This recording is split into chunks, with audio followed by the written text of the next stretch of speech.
Yeah, don't look at me like that. Okay, we're getting the Zoom going here.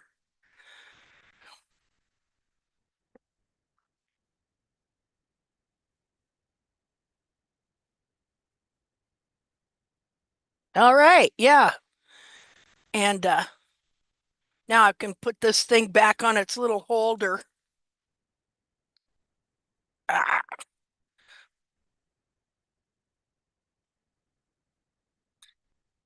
there we go. Okay.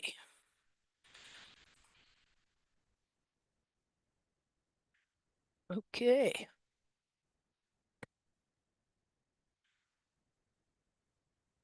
Let's see here. Okay, so I'm gonna close that out here just a second. Okay, go back to here. Find the Zoom again. There we are. Okay, pin. And there we go. All right. Okay, what is that? I know on YouTube it looks pretty clear. How does it look on your screens? Is it Looks great. relatively okay? Looks Okay, great. awesome. Awesome.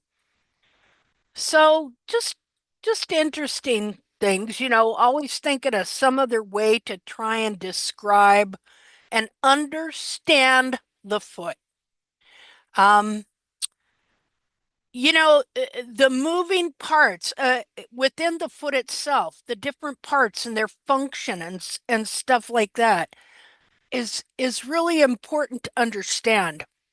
And the anatomy, the way each part functions, things like that. So I just wanted to kind of give an analogy or something like that to part of the foot that people just do not think about. We'll put this right at the head so that all those people that have pay for Patreon hoof channels that like to watch here and take little tidbits to throw in their mix there, they can see it right at the beginning and they don't have to wade through to 8 hours to get to the good stuff, okay? All right, so all we want to do is help horses. That's it. And we can't help, the world is deluded. They absolutely, the delusion of what they think about these feet is getting worse and worse and worse with social media and all the false teachings out there that people are convinced they know what these feet are about, when in reality, just like me, I was deluded and deceived and thinking these feet were something they weren't. Now, just a minute here. Try and do this without knocking stuff down. Okay, so I'm pulling this out. Eh. Okay, we're going to set this just up here, just like this. So, let me try and turn that a little bit. Okay, all right, so when I first began this, when I thought I needed to learn to trim back in 2007, um, I got on the internet, and the first person I looked up was Gene Ovenick, who also studied wild horse feet in 1986 and 87. Um, so we have two people who studied wild horse feet in the 80s that make up the conglomeration of natural hoof care, barefoot trimming, beliefs, and ideas that we have today. Both of these men were farriers. So, not only do they have the beliefs that they got from studying wild horse feet, they also have all the beliefs and the ideology and the teachings that they received as farriers, which come down to us for 250 plus years since 1757 when farrier slash vet Philip Lafosse of France come up with the bright idea that you should trim the heels out of the horse so that they walked on their frogs so they wouldn't slip on the pavement.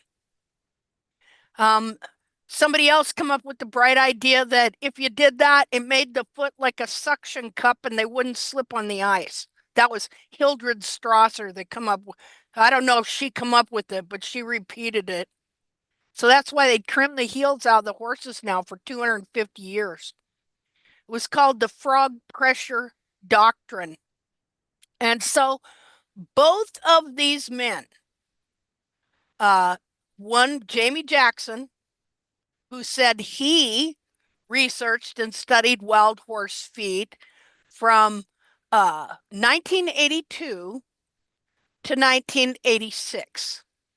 But that's, he went out and hung out with the wild horses out in the Great Basin, which is around Nevada, California, Reno, that whole area there. So he said he basically lived with wild horses out there.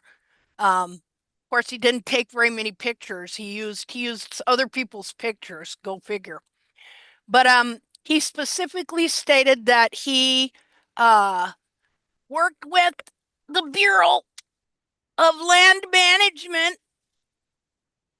Here we go. The Bureau of Land Management Wild Horse and Burro Program, that he was allowed for 2 years in 1980, let's see, 85, 86, to measure, examine, and photograph. In his first book, he said the feet off of 107 wild horses. So what's whatever 107 times 4 is, that's how many horses he said he measured, examined, and photographed the feet off of. That was in his first edition of his first book, The Natural Horse, that came out in 1992. Then when he did another edition in 2020, he changed up, said he did 250 horses, said he measured, examined, and photographed the feet in Litchfield, California, off of 250 horses, over 1,000 feet, he said, measured, examined, photographed. Again, in either edition, not one photo of any of those feet. Instead, what we have is a foot that didn't even come from Litchfield, California, where BLM did their processing of wild horses. Instead, he went to a place called Palomino Valley Facility, which is the largest BLM adoption facility available. And he got the feet off of one dead wild mare that wore her heels out. And this is the rear foot.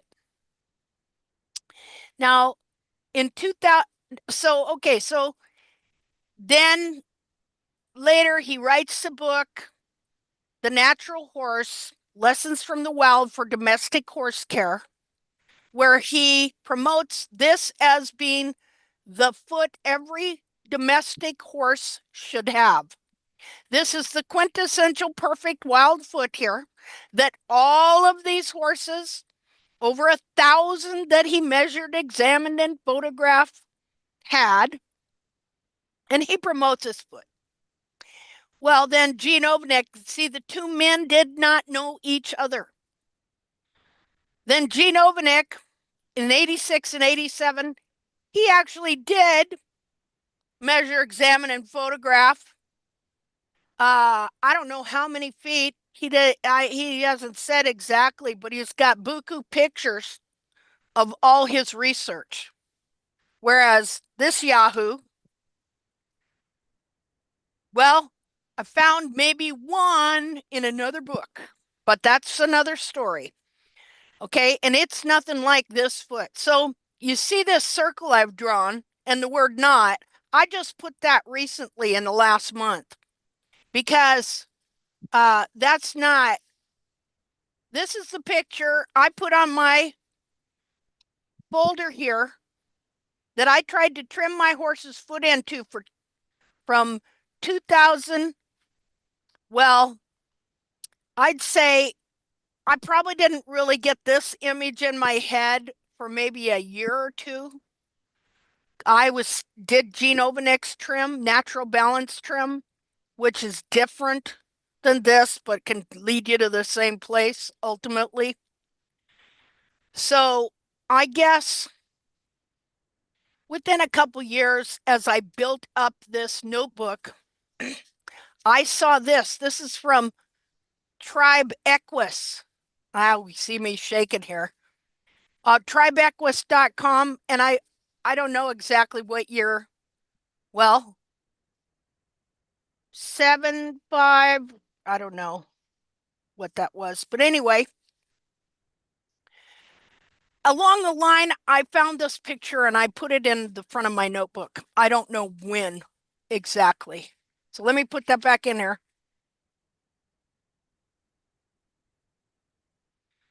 And I tried to trim my horse's foot into that for years. Now, I'm going to open this up. Hold on here.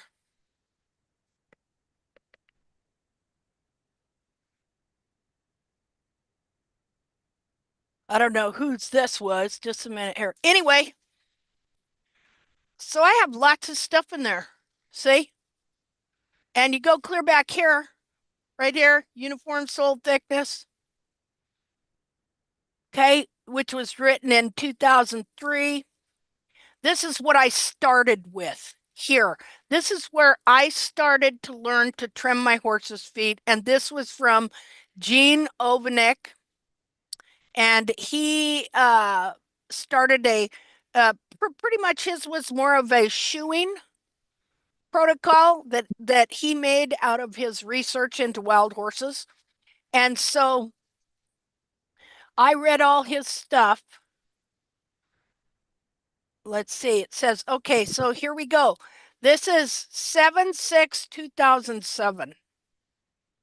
And then in about the same month of 2014, so I guess that'd be 7 years later, for 7 years, I wound up with Jamie Jackson's idea, not knowing that this is similar, but it's different as well. But the point is that this picture got put in my head, and I tried to put that on my horse for 7 years. And well, let's see, 7 to 2014. That's 7 years, right? In June or July of 2014, I did my last barefoot trim. And when I did that trim, when I went to lead my horse away, he leaned way back and stepped way over in a really weird way, as if to say, "What happened to my feet? You have cut my feet off." Because, see, I kept trying to mold the foot into that. And this is exactly what has been put in the heads of people all over the world. And this is what they are trying to mold the foot into. You know, when you get it into, this is it. Now, can it be done? Well, obviously it can be done. This horse did it, right? So if you were to do a little bit over a long period of time, you could force the horse's foot to be like this. But this is survival mode. This is not the way the horse was born. The horse was born with heels. So this is not perfection. This is distortion. This is what the foot turns into when the horse is trying to survive, where uh, the the back of the foot here gets pulled down and under, and the whole foot gets bent and compressed into a smaller capsule and then bound with the periopal skin.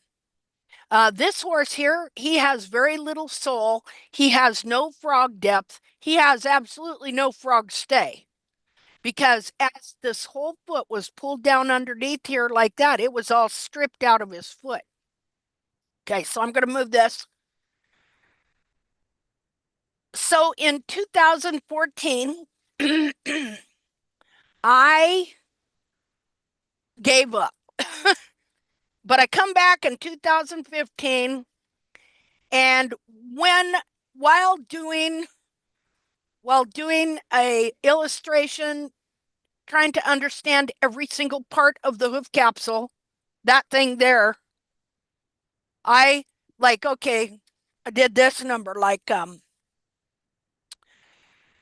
so I was doing an illustration on a computer, and I want to know every part. I want to know this part of the hoof wall that holds the coronary band, which is called the coronary band groove. Why is it called a coronary band groove? Because it's a groove. Let me get some more light on it here. Because it's a groove. So you have that part, and then you have the inner and outer wall. You have the different layers of the wall. So there, the different layers of the wall. You usually have more horn tubules on the outer layers, which give it more strength, and less as you go in. So, and then you have the hoof wall that is between the horn tubules called the intertubular horn. So, so I'm trying to figure out every part. Then you have, once you get into the very inner part, you have these little lamina leaves that attach in a dovetail fashion to the foot, and as the foot wall grows, they slide down the foot and connect to the sole, and then the sole and the wall grow down to the ground together, and then the wall keeps growing. The wall keeps growing, ideally past the sole, where you can then trim it off. So let me get this something to hold on to point with. Okay. Okay, so again, so your hoop wall starts up here, and it grows down, it's layered, and the innermost layer is connected to the foot. The foot is stationary, but the hoop wall grows down, and then when it gets down here, of course, I hate it that I shake, but it'll grow past like that. Okay, so got all the way around here, did the toe quarter, which at that time I'm calling a pillar, then the quarter, but then the heel starts right here, Your heel just ain't this little part back here. Your heel starts here, across adjacent from the bars. Like here's the end of the bar. From here back is heel, all this. And then of course, all your heel has different parts to it. So you have the side wall, but then when you get way back here, you have what's called the heel buttress. And that's a whole different part. So, I mean, it's all connected, but that's part of the heel buttress. You got this heel sidewall, you got the sole that is in the platform of the heel, you've got the bar here. So this whole thing is the heel of the hoof capsule. The hoof capsule. Okay, so your heel is from here back, and your quarter, as soon as you get around to right here where it's not turning anymore, from here to here is your quarter. And then right in front here, where you come over, right here is where your toe quarter or pillar starts as it goes around the toe right here. And then from here to here until it starts to round more is your toe.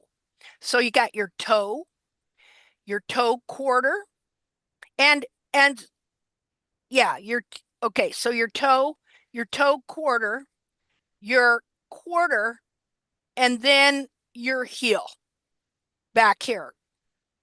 And that's just, going around this way. Then you have the different parts to each part as well. And so as I was doing this illustration and looking at every little teeny part, where it was, what it did, I got back here. And that's when I ran into the heel buttress, and I came to the realization that we were being taught to trim the heel buttress out of the foot. And even though I had, I showed you the model of the 1 foot with the 30-degree hairline like that, even though that was one of the models that was in my head. But there was another model in my head. Now, I don't know if I have a picture of it in here, so hold on a second, because I'm going to look.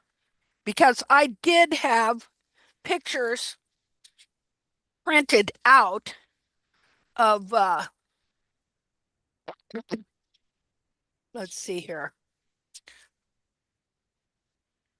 Hold on.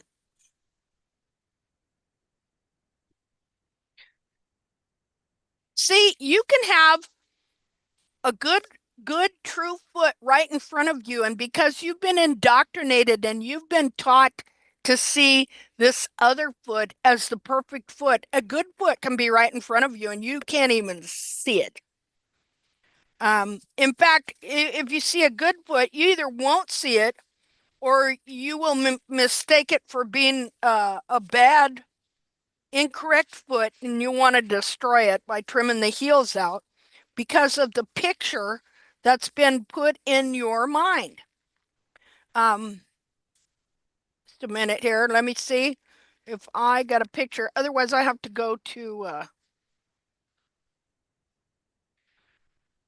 yeah, I put me quite a book together here. Let's see.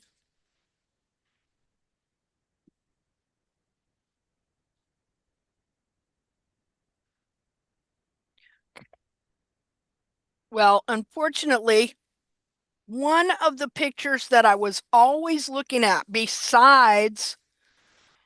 uh, besides that one, besides this one here, okay, was let me let me find it here. I got a picture of it.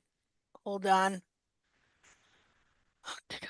Now, in case you're wondering where we're going how you have to have an understanding of what is really going on in these feet. And every part is a primary, important, vital part. And if you leave a part out, you're going to wrongly interpret what you're looking at. You're going to then you're going to practice something on the foot. You're not going to see the reality of what's there. And you're going to practice something on the foot that's going to lead to hoof distortion. Well, hoof distortion is just the first step to death. You understand that? Uh, Everything past what is the ideal, well, I don't want to say that. Anything what is past anatomically correct is on the road to a dead horse. Now, they may not go that far, but anything that changes in my anatomy that shouldn't be that way is going to cause pain, which is going to cause stress, which is going to cause cortisol and all that other stuff that stress causes, which is going to lead to you know diabetes or uh all these different things, right, that can happen to you because of stress and pain and all these things. So pain all leads to many bad things. Chronic pain. And so horses can have chronic pain. They can seem sound and even present sound, but have chronic pain their whole life. Okay. Um, we're finding there are a lot of people that have this problem. They may look all right on the outside and they may not be limping all the time, but they have chronic pain, chronic stress, which leads to high bodily inflammation. And this is happening. I believe it's happening to these horses all the time. So let me find this picture. of the one foot here. Just a minute here. HI.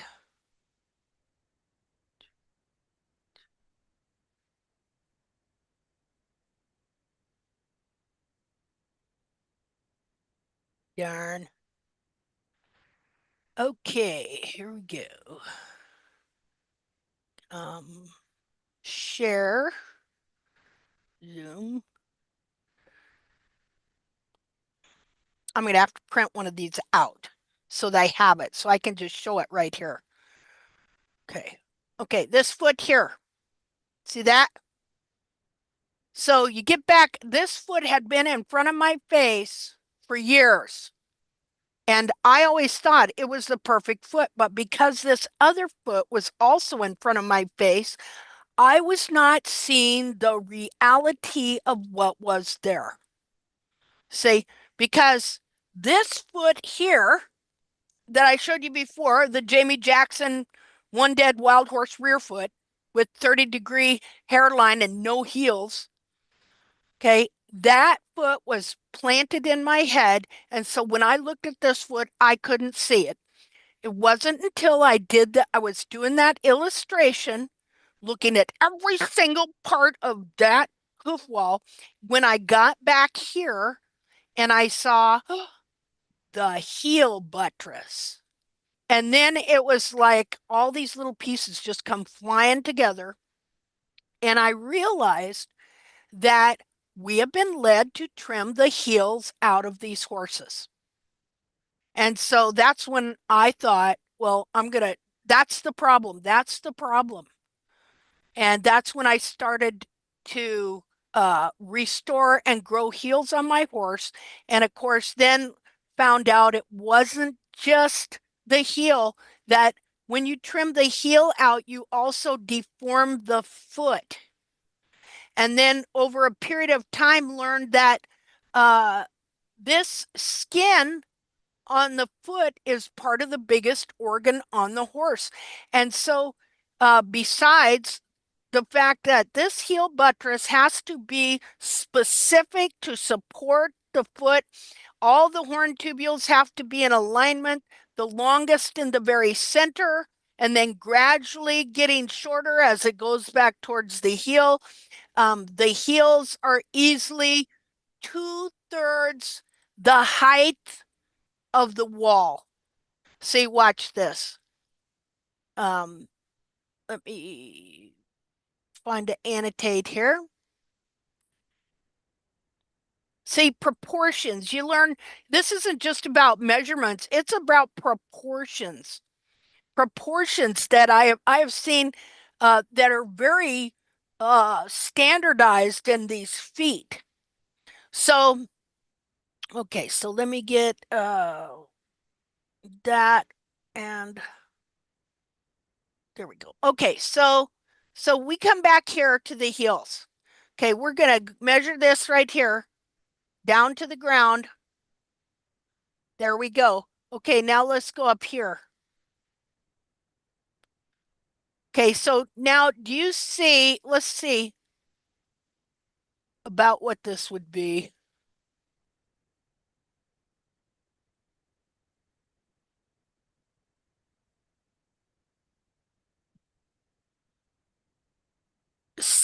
No, just a minute. I'm still not right here. Actually, I would like to put this in paint. It just works better. So hold on. Let's see. Hold on. Proportions. See, once we understand it's not about just measurements, it's about proportions and the anatomy and proportion, the different parts in proportion to one another, and learning to recognize what's real bulbs versus what's stretched, periopal, wide skin bulbs where the heels have been trimmed out, and things like that. So let's see.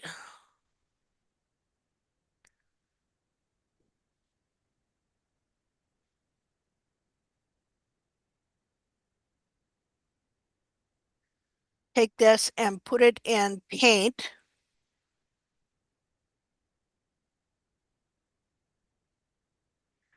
Paint, paint, paint.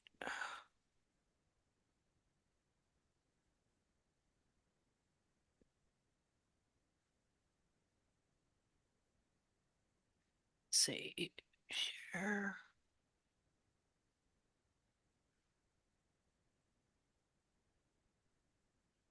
paste. Okay, so this foot here. Oh, I wish I wouldn't have put that on there. Wait a second. Let me go back here. Oh well, it doesn't matter. Just ignore that blue line. I was supposed to erase that. Okay, I wanted to use this here because I can move stuff where I can't on that other one. So we'll do it with red and let's see. Huh. Okay, that'll work. All right. So let's just take this. Here's your coronary band, basically. Now, of course, if the foot was perfect, it wouldn't be shoved up a little bit here, right? But you're not going to get it perfect. Linda, the red is kind of hard to see against the background of the foot. Oh, okay. I'll change that. Let's see here. Should we use uh how about that? That's better. Okay. Okay. So there's the coronary band. We're just gonna do the foot here.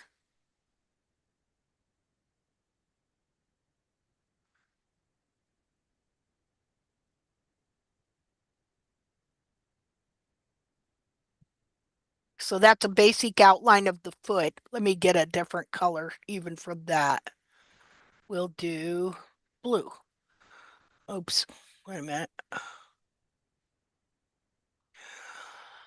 Okay, so the capsule has to grow from and fit the foot. And so in order to have any uniform depth of sole, like what you see here, you have to have correct heel buttress that grows down from under here. Oh, let me get a different color there. That grows here on the back of the heel. Here's the internal heel. And so the heel of the hoof capsule has to grow from underneath here, like so. That would be your heel buttress. And so it has to attach to the back of the heel and then be able to grow beyond it at a specific angle in order for the sole to attach to it right here. You know, the wall grows down right here attached to the heel buttress. And then right here it attaches to the sole and then they grow down to the ground together right here. And then the wall will grow beyond the sole and that's what you trim off. And you got to remember that the wall can grow it can just grow and grow and grow. Like you see these people grow these super long fingernails in Guinness Book of World Records. Well, same thing with the hoof wall. It grows past the sole because the sole here is made to only grow a certain length before it dies. And then whatever dies is supposed to be sloughed off or exfoliated. But if it doesn't get sloughed off or exfoliated, it can also be retained. But there's only a certain, even if the sole retained and you have that much sole in the foot, there's only going to be this much that's actually live sole. The rest of it would be dead sole, even though it may look live. Okay, so there are certain proportions that you look for. First of all, the the hairline. The hairline is going to be high, not low. Horses were never meant to have a hairline like that, ever. Just a minute. So let me get up here. Okay, so then in front, you have your dorsal wall, which grows down to here. And so you got these basic proportions of this hoof capsule. And many times, probably even here, uh, it seems like the heels are most often going to be pulled down a little. And in reality, if this foot was right, the back of the foot would probably be that much higher right there. But anyway, but this is still very good foot. So here's our basic proportions. Now, the heel here.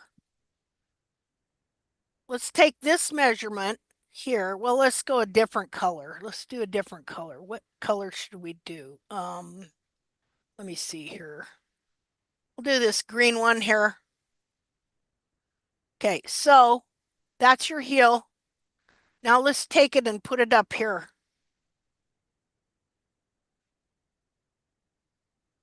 So your heel is going to be in proportion at least that long. Now, let's look here. Let's come down here and go up to there. See this? See, this is a proportion right here. See that rectangle? Okay, now, so this, if we were to measure this, okay, so it's almost, and as I said, in reality, if this horse wasn't traveling all over the place, his heels would probably be a little relaxed and a little higher, about to here. Okay, but what you're going to find is that the heels are almost 2/3 the length of the wall, definitely over half. If we look at the wall here, okay, and we divide it in half, half would be about here. So this is one way you can look at feet when you're looking at the heel and you're sure that you don't have false heels, because you can have what looks like high heels or ample heel, which is really false heel. And that would be where your cartilage is, you know, compressed and bent down and the foot is bound. Okay, so I started looking at proportions of feet. From the side, this is this proportion. Last week we looked at proportions where what's a foot supposed to look like when we look at it from the front? You know, supposed to, just a minute here. Oh, just a second. That's too much. The internal foot, we were to look at it, would look like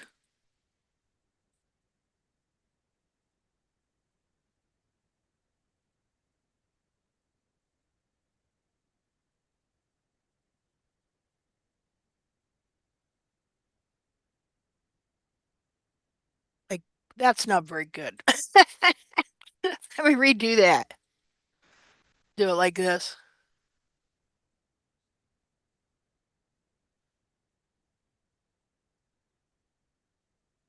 And then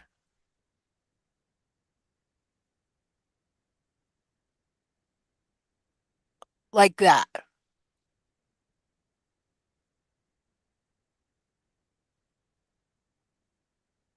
So then when we look Hi, at the hoof capsule, what? hi, Hi, who is that? anonymous. Oh, hey, and not, oh, hey, yeah, I recognize that voice. I recognize that anonymous voice. Uh-huh. Okay. So then if we were to look at the hoof capsule from the front, this is the way we should see it. Yeah, got a fly after me. Oops, wait a minute.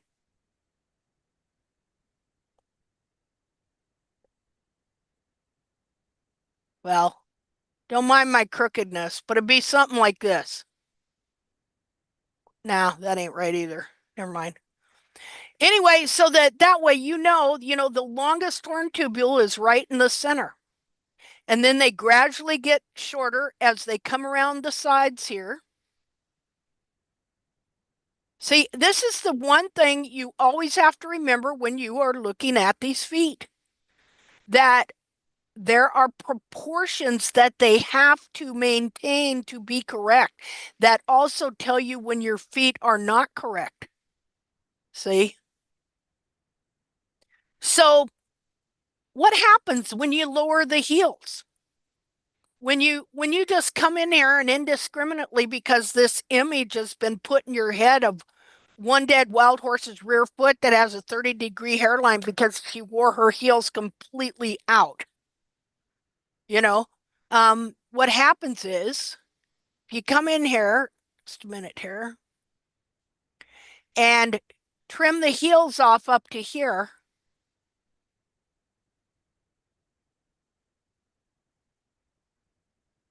then that's going to force this foot to be set down back here. And that's going to take all of these and set them at a different angle. Here, we'll take a look at that. Just a minute here. I'm going to cut this out.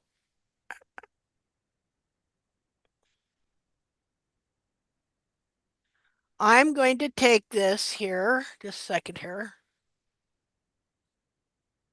and put it in another program so we can see what happens when you trim the heels out like that. Copy. Okay. Wow.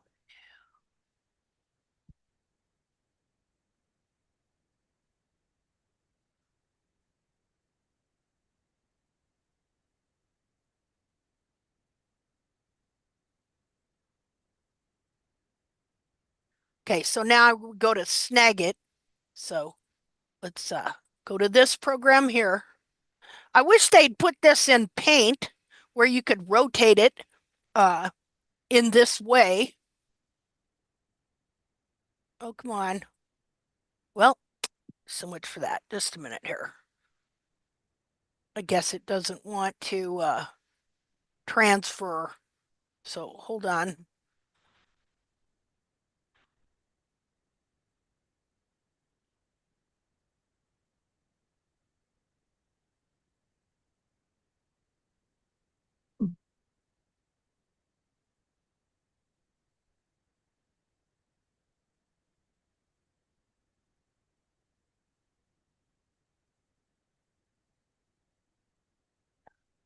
We'll see if this works a second.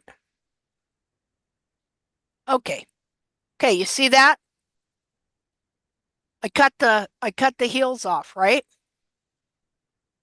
Okay, now what happens? The foot that was supposed to be supported up like this. Now remember, what's the real foot here?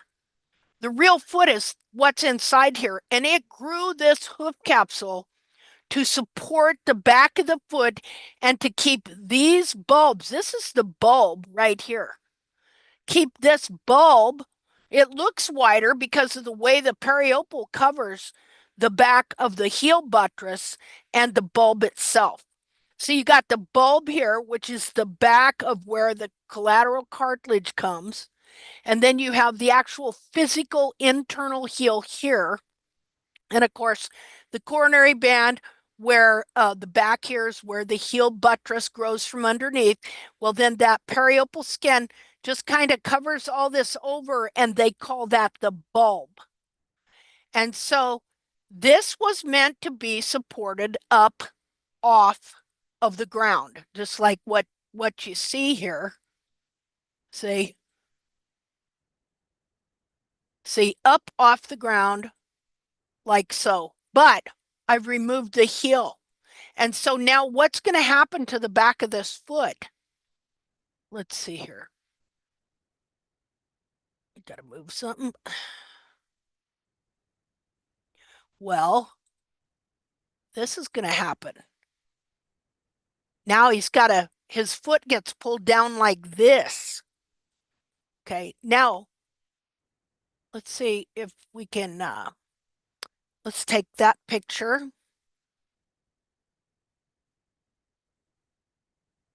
Now what happens to the horn tubules?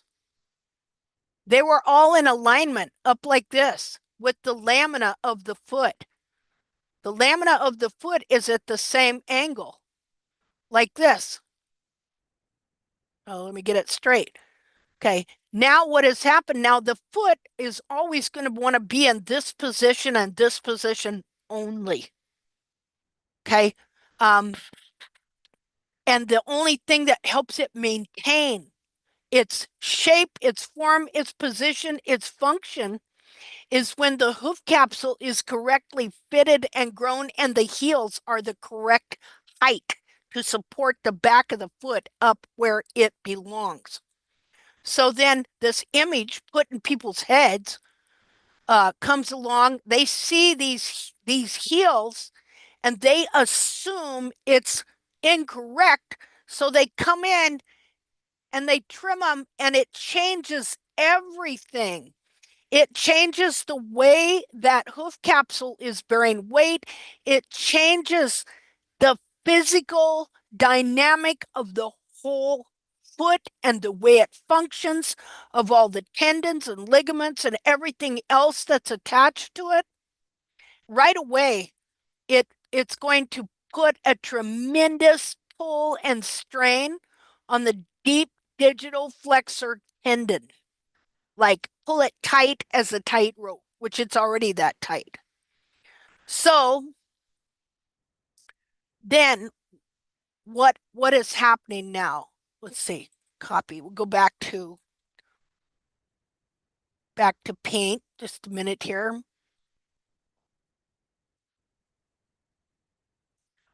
Oh, wait a minute.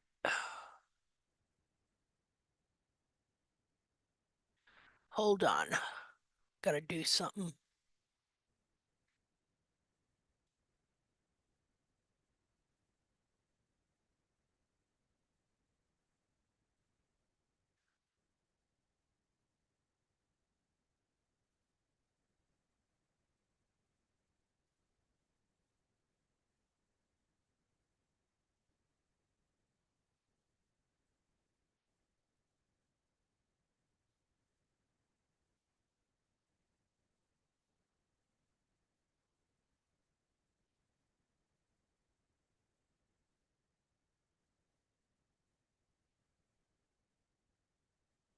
Paste. Okay, just a second here. Coming back. Gotta reshare. Okay, so now we're gonna go back into paint here and look at these 2 feet, the difference. Okay, so this is what happened to that foot. See how it pulled the back of that foot down? Now what has happened here? Okay, with the foot this way, the original way, you have weight-bearing equilibrium and unity between the internal foot and the hoof capsule it's growing. But as soon as you cut the heels out, one thing you've done here is changed all of the angles to the whole hoof capsule to where it has now changed it and it's all growing and pressing forward. See, you've changed it from this to this, and now it wants to grow forward like this. Before, it would all grow down like this. See the difference in the angle? And so what happens is now all this is going to do is this wall is going to want to grow and force its way forward and push the toe wall forward. And especially these here in the toe quarter, right here, what you wind up seeing is these horn tubules back here get shorter and shorter. And these up here start adding into the capsule to where eventually you get them growing in like that. And while the capsule is now put in a position where it is being forced forward off the foot in the front, the foot itself keeps wanting to stand back up. The foot itself is pulling constantly back, constantly up. And as we've discussed before, as it does so, what does it do? It starts to wrap the heels around behind it here to where eventually what happens is well, here, let me draw. Is this here? Let's just remove this part. You wind up, well, the heels will be crushed, okay? But that part right there gets wrapped around behind the foot. Meanwhile, the toe is getting longer. So the foot can look similar, but you have no longer got your cartilages back here where they belong. You've got them wrapped around behind the foot. You can even look like it has heel, but the real heel was wrapped around behind. Meanwhile, the toe is forced forward. So you almost don't even realize that this big change has taken over here to where the back of the foot's been trimmed out while the front of the foot has been forced forward. And that is why also these farriers are constantly dressing down the dorsal hoof wall because there's nothing it can do but grow and push forward. See? Okay. So the first thing that, well, That and they hide all their mistakes and all of the crinkling lines that show up in the hoof. yep, yep, exactly. You know, I So it looks just, pretty. yeah, yeah. And Now then they're they put using hoof those big polish on sanders. it. Hmm. Yeah. Yeah, even just with it trimmed like this, the foot all already looks like totally different. But the thing about it is, this foot never stops wanting to stand up. It will always pull up because all the tendons are being stretched to the max, pulling it down like that. You know, you think about when we do these exercises, when they have you stretch your calf muscles, okay, and you got that tendon running up the back of your calf, right? And stuff. Well, it don't take much to really stretch that. And so, like sometimes I've seen that we used to do this exercise where you put a book on the floor, then put the ball of your or whatever it is in the front there, on the book with your heel on the floor, and then lift up, lift up, lift up, so that you can stretch those tendons and stretch those muscles and stuff. Well, unfortunately, here you're just stretching your tendons. That's why these horses wind up having to wear all these wraps and everything like that because they'll bow a tendon, you know. Okay, so the thing we always look at is the proportions, the alignment of the horn tubules, the proportion of the heel to the dorsal wall, but okay, you could think that you had the right proportions, but the one thing we also always look at is these lateral cartilages up here and the shape of them and the length of them and the depth in here. Just a minute here. You know, from here back to here. The longer the better. If they're rounded, they're bound. If and even his is pulled down a little because if everything were right here, okay, his could even be up a little more like that and a little more extended. You can tell he's been wearing this heel some, you know, here's the thing. So now there's something even worse than just, as far as I'm concerned, just lowering the heels like that, and that is ramping the heels. So let's think about the mechanics of that. Okay, here, all I did was this number, just a minute here, where I came in here and just lowered the heels like this, pretty much. Okay, um, but when you ramp the heels, this is what they're doing now. They're coming in here and they're, okay, from the sole, they'll clean out the sole up here. They clean all this out. So they will clean this out up into here. Okay. And let's say that was They could be left with something like that, but then they'll take this heel buttress and they will do this to it. They ramp it. Let me redo this so I can figure out how it's supposed to look from the side. Hold on. Let's take off. I'm going to take off some of this.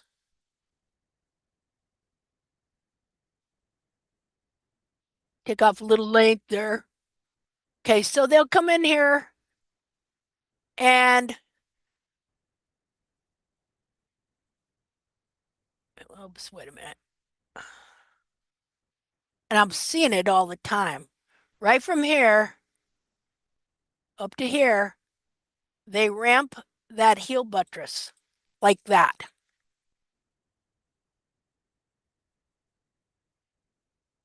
What does that do? That's even worse than this. You know why? Well, because the horse rolls back on his bulbs. Okay. And gradually, what it does is it rolls all the horn tubules forward. It, first of all, it rolls the back of the foot under and in, and it's like it's gradually doing the same thing that wild horse did, only in a different way than how you would trim the heels here when you just trim that whole thing out like that.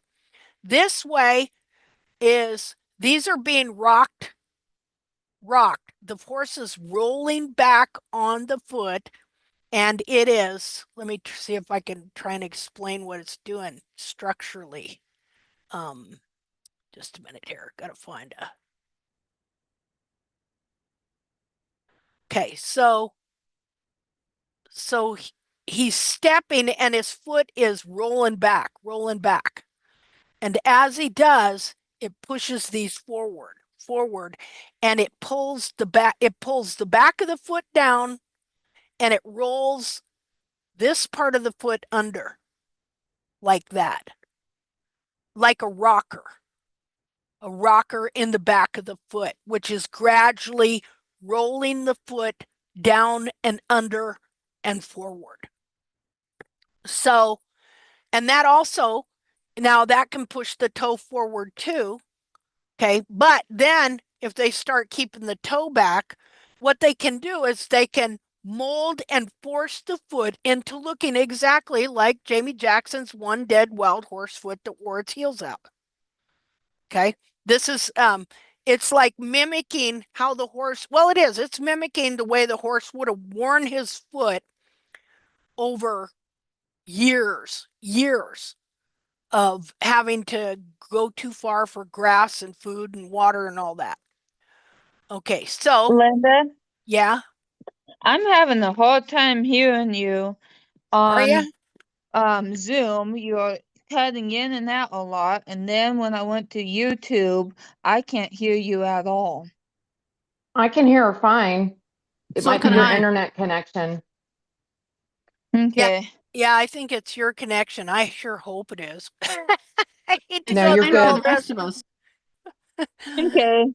Thank you. Yeah, out there in the wilds of, that state that's over there by Wyoming and in between Kansas and Wyoming, where you're from there, don't want to give your identity away there. Could be talking about Alaska. Okay, so anyway, this is like two different ways that you trim the heels out and turn the foot into something that it's not, because the only thing that supports this foot and keeps it in its proper form, position, and therefore function is when all the horn tubules are in alignment and the heels are at almost 2/3 the length of the dorsal wall, and the dorsal wall, is covers the foot, but then extends, let's say, an inch when all is said and done, so that you will have uniform sole thickness from the heels up through the toe. So everything about these feet is structural, but here's the deal that I want to talk about today, but I want to always bring you back to this basic structural form of what the foot is supposed to be, which is that right there. Every single foot. This is your basic general structural form. And anything that deviates in any extreme way from this is hoof distortion. If you wind up where the horn tubules in your pillars, or say mid quarter to pillars, are like this, well, wait a minute. See that? We know that's wrong. So this means that we have to get this so that it's back here. But so if you have got a hairline like this, you know that you need to grow in some heel, probably before you're going to be able to change your horn tubules from where they have pushed forward and added capsule in here to get them back here. You would probably have to add, grow some heel and raise your hairline to get your foot capsule a little bigger. Hold on here.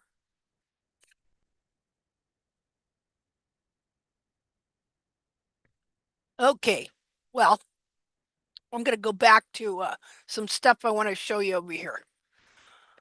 Oh, de-do. Just a second here.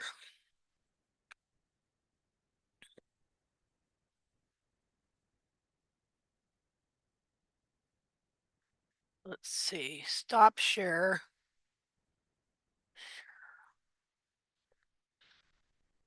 Okay, so we're back to this deal here. Now, here's another picture of a wild foot that I looked at for years as well, which also shows that this horse had considerable heel buttress. See, and you can see that, like if I had the picture of the whole foot, you would see that the heels were 2/3 the length of the dorsal wall. Okay, all right, so something that I want us to think about today is this part of the anatomy that is like this dog's head I got here. This could be good. I'm going to make something. I've got to figure out how to make something here. Okay, what part is that? That is the skin that covers the foot right here. Now, this is a foot that I skinned. The foot is hard to skin. Now, this is the skin off the leg. And then look, you got all the different coriums. This is corium. It grows hair. Okay, that's this part here. This part here. Okay, that's corium. It's all corium. It's all dermis. This grows the hair on the leg. And this is the biggest organ on the whole horse because it's a container that covers the whole horse. And then all the parts are in that container. And so when one part gets deformed or busted in the container, it will move the skin like so, but it's still in the container. So this part here grows the periopal. You see the difference in the color? That dermis, that corium grows the periopal skin, which is right here. Now this is worn off on this particular foot, but you can see it right here as well. The periopal corium.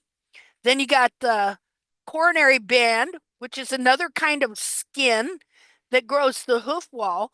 Then you've got another corium that produces the lamina, which you can see it's even different right here. And then you have the lamina itself. Well, actually, this produces the lamina of the hoof capsule. And it attaches that lamina of the hoof capsule to the lamina of the foot, which is right there. And then that wall and lamina that is attached to that grows down to here, where it has a different kind of lamina. You've got your sole corium or skin right here, But right here, you've got another kind of lamina that injects a yellow glue into the lamina of the hoof capsule. Now, let's see here. Again, the lamina of the hoof capsule I have a is, question. yeah. It's going to seem really stupid and basic, but does the lamina grow down like the hoof wall and does it regenerate as it's growing? Um, Or is it yeah, like a permanent structure and once it's damaged, it's screwed for life? well, see, there's more research needs to be done on that because some really interesting stuff happens. Like when it's the normal width. Let's see if I got some here that we can kind of look at. Okay. So when it's just the normal lamina leaves, what it does is it starts up here, and then I do believe, I don't know if it, let me look. Okay. I do believe that it slides down the lamina of the foot because it's dovetailed. Okay. So this produces the lamina on the inner part here, and then it slides down the foot like, okay. So it's intertwined with the lamina here on the foot like so, and then it slides down, it's dovetailed, and it slides down till it gets to right here, to where then it gets injected with this yellow glue to glue it to the sole. That's your white line that's really yellow. And but the thing about it is, if it's compromised, and if it's compromised and the wall is being pulled away, the lamina on the inside of the capsule is being stretched and pulled away from the sensitive lamina on the inside of the foot, it will reproduce. It will reproduce and do this. See that? That's the same stuff. That's lamina.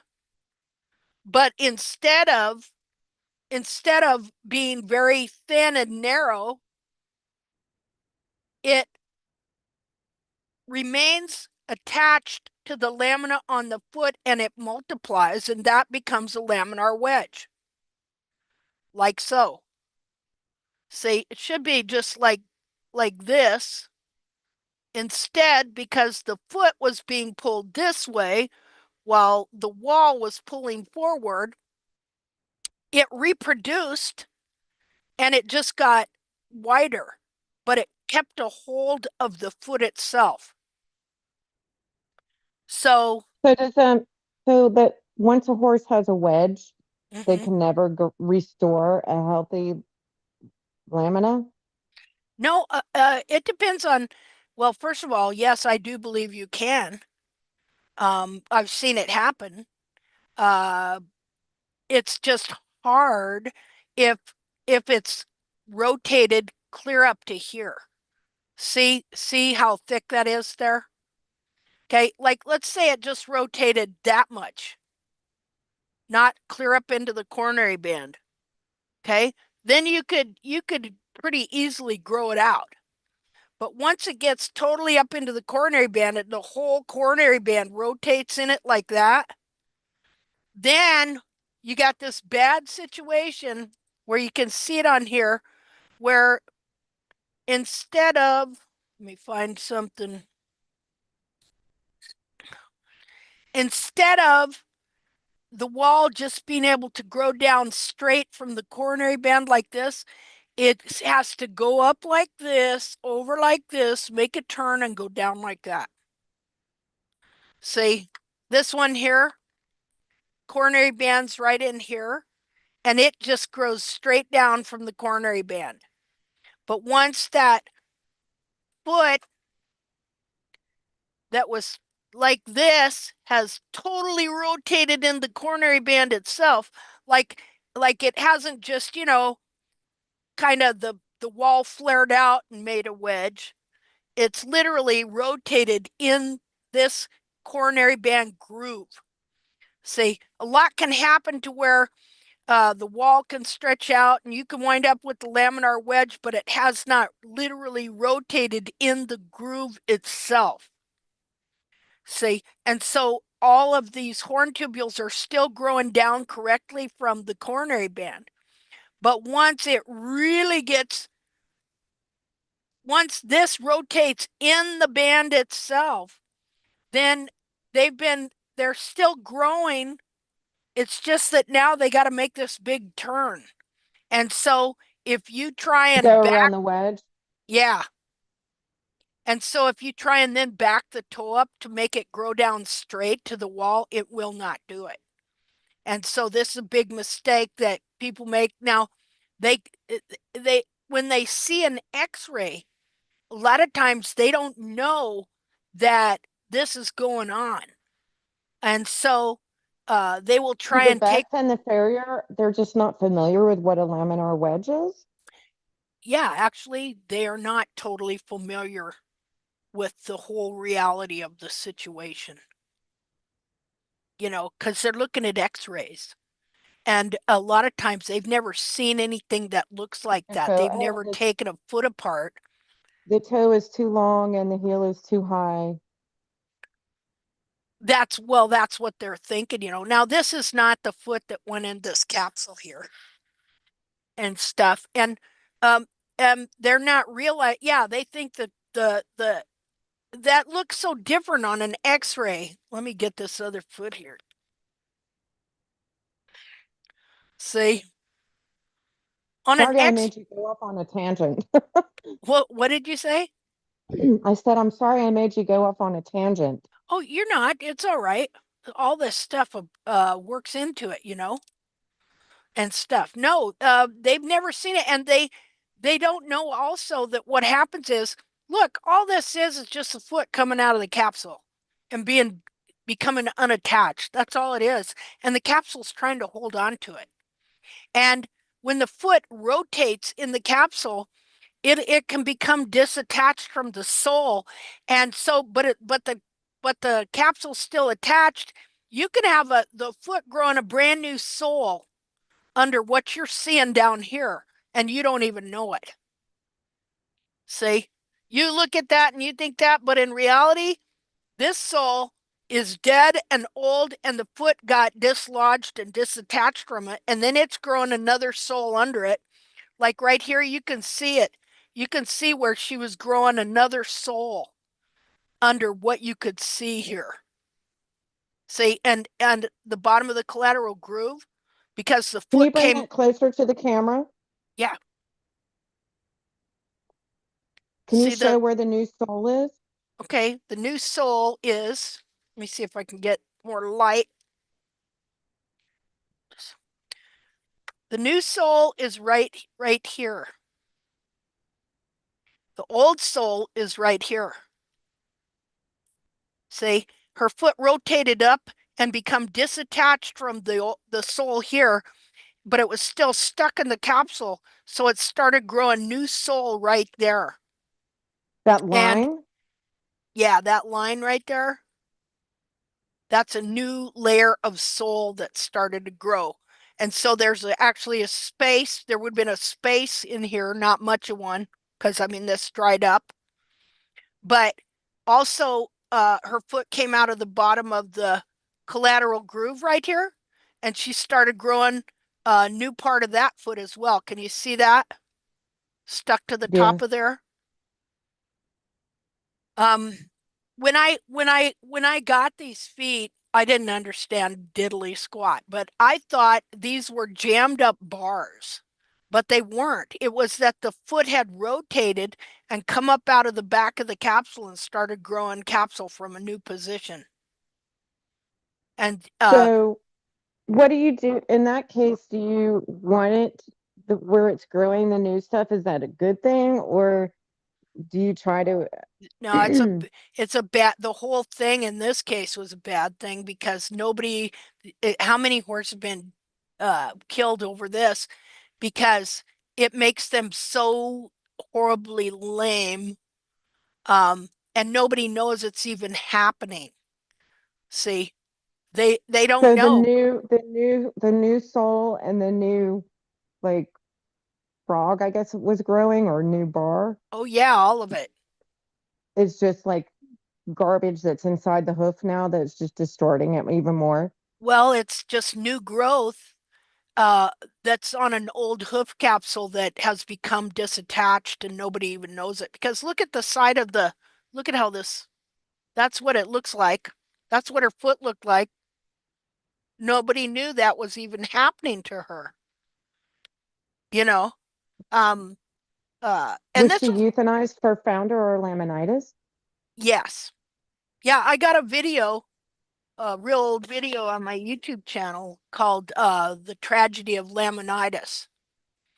And this lady had this pretty little Arab mare, and it was from the farrier trimming the heels totally out of her.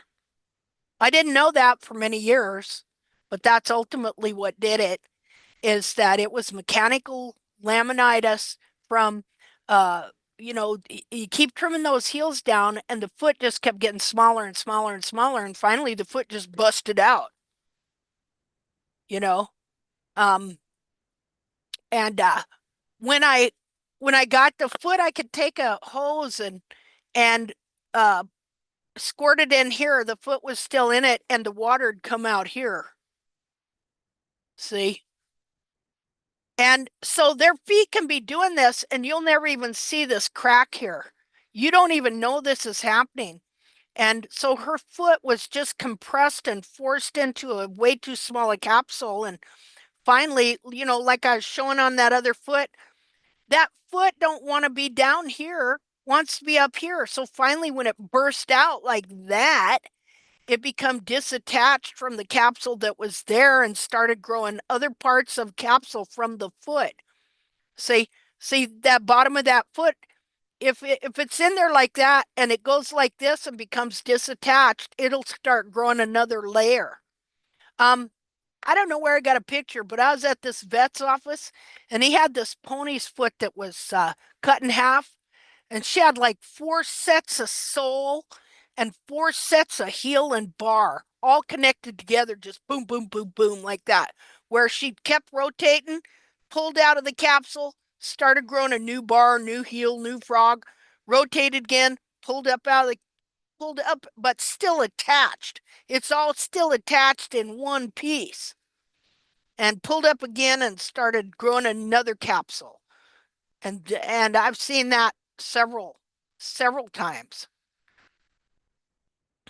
So anyway, um, because this isn't just bones or parts in the foot like this. What you have is you It's have, kind of like when you bruise your nail and a new nail grows underneath it. yeah, yeah, probably very, very similar to that, you know, and stuff. So yeah, all this is So just a shell. what would you do in that case? Like if you would you be able to see that on an x-ray that all that was new layers of sole and bar was growing? How would you address it? Like if it was your horse applying tack to it, would Yeah, you be able to help it? they Or don't is it usually just see it. Um, uh, well, I could probably go a long ways towards helping it. And actually, I've had it happen. Um, uh, uh, to where now I understand more, so I can usually find where where these false bars are and stuff, and where a foot has come dislodged, and there's new sole growing under old sole that you think is just normal. Um, you know, uh, geez, I would have to try and find. I've got some pictures and some video of some horses I used to trim, and this one horse. went through a situation that was kind of like that. Um, I mean, it's not something I could explain really easy right here, and I'd have to think about it. Um, First of all, just, a lot of what we're doing here too is preventative, If if eventually people No, it's okay. understand, Yeah, it's okay if you don't know the answer. I mean, I wouldn't even know the first thing to do if all of that new growth was happening inside the horse's capsule that you oh, couldn't even see, you it know? it's difficult, but you can recognize it, and then you start see it, first of all, if a person knows how to trim out old capsule and trim down the bars correctly and things like that, you can learn to recognize it. Like I got one video where when I was correcting Valor's foot, and stuff started to move. This kind of happened on his foot where part of it became dislodged from the old capsule of the sole. And so he had new sole growing under old sole. Um, and I was able to see it and find it because I followed a dirt line that was in uh, the quarter. And I mean, it's hard to explain how you have to learn how to take these feet down to where everything is fresh and alive and you know what you're looking at, because this stuff gets hidden under parts of the capsule that people never take off. They never trim, you know. Um uh Yeah, I'm a farm sitter and I took care of a horse this weekend that I've known for many years. And she was her feet were literally butchered over the years that I've known her. oh, They trimmed her. I mean, if I could show you a picture of her, it would make you cry if you saw her feet. yeah, I doubt that she has much of a coffin bone yep, anymore. And yep, her owners love her dearly, and they're yeah, just completely clueless and using the same farrier all these years. And it's his fault. yeah, It is his fault, yep, and they will never, no, it's not that, it's the horse's fault that mm-hmm, her foot is so deformed. yep, She's just bad genetics, bad luck. yeah, But now the same thing is happening to another horse that they own. yeah. And It's the but this horse is farrier. much, it's the farrier. And Yep, like I have all this knowledge now and the ability to explain it, but I don't know if I have the ability to the interpersonal yeah. relationship. And you know it's just, it's very sad. But looking at this mare's feet, I like to look at it and go, okay, if I were taking care of this horse's feet, what would I be doing? Mm-hmm, And I can see layers where there should be like a bar, and it's just like layer after layer after layer after layer. And mm-hmm. now I'm wondering if it's what you're talking about, because it Wow. seems like she has a bar, right? And it almost seems like she has a heel buttress, but Mm-hmm. that's not what's going on. That Yeah. is not what's going on. It's just layers of stuff. Mm-hmm. And it's just really sad. I should show you the pictures if you want to see them real quick. Yeah, I'd like to see them. I won't show them Okay. on here, and stuff, but send them to me and I'll look at them Okay. and stuff because your customers might not appreciate us showing their horse's feet, but True. That, yeah. you know, not that anybody know, you know. Right. Um, yeah, it's really tough because the deception and the delusion and the fact that these people, so many people think they know what they're talking about, and in reality, it's all false. It's all a lie. They're not lying on purpose, but they have been deluded and deceived by what is being taught into thinking they see things that are not, it's really not true. What they're thinking is good is actually really bad, you know? Um, now we have all these experts, and they're just teaching the most horrendous, awful, horrible stuff and uh, deforming these horses' feet more and more and more and more and thinking they're more right than ever before, I you know. know? Well, and it's so hard now because I've been watching almost every hoof chat the last 3 months, and I've always known that feet look distorted to me, and that can't be right. But now I'm getting the science behind it, Yeah. and I now know it is not the horse's fault. Mm-mm. And the worst thing is, like, I see all these horses with their feet chopped off, and the Yep. horses are all so sad. Yeah, They're they all are. now I know where their Yep. sadness is from. Yeah, you can see it, can't you? Yeah, Yeah, you see the and they're pain. suffering. Yeah. They're all suffering. Yes. It's the most horrible thing. It's the most horrible profession in the world. It's the most ridiculous, horrible, terrible, awful thing. Um, I don't think, when they talk about, oh, like, okay, the big thing is systemic racism, right?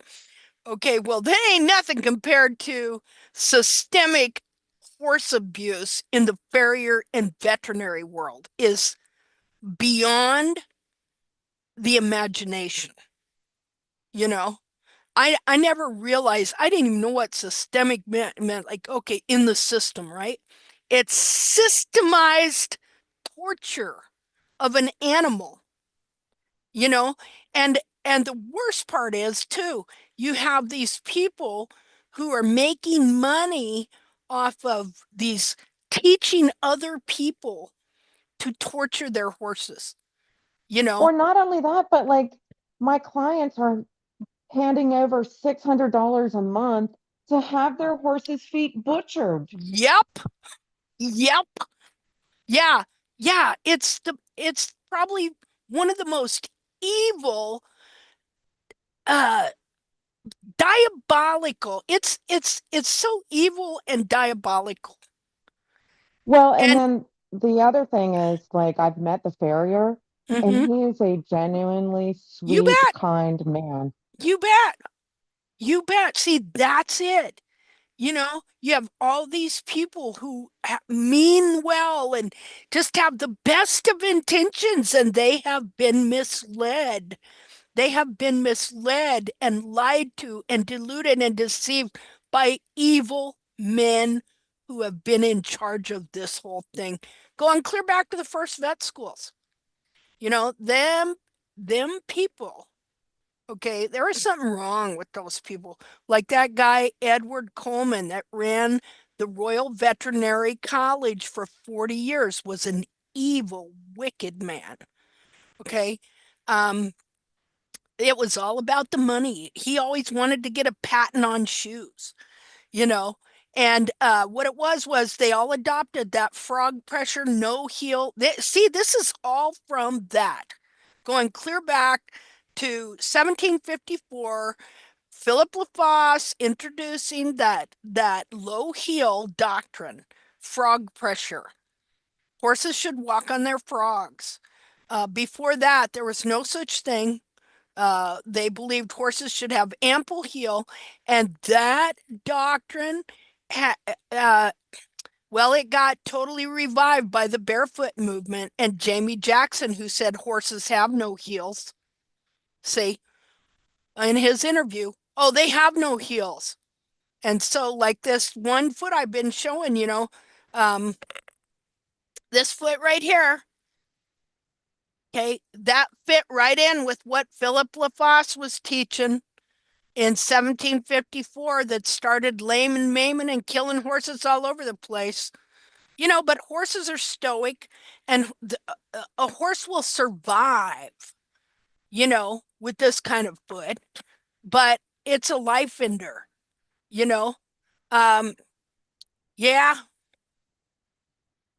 yeah, it's terrible what's going on. Absolutely horrendous. I don't know.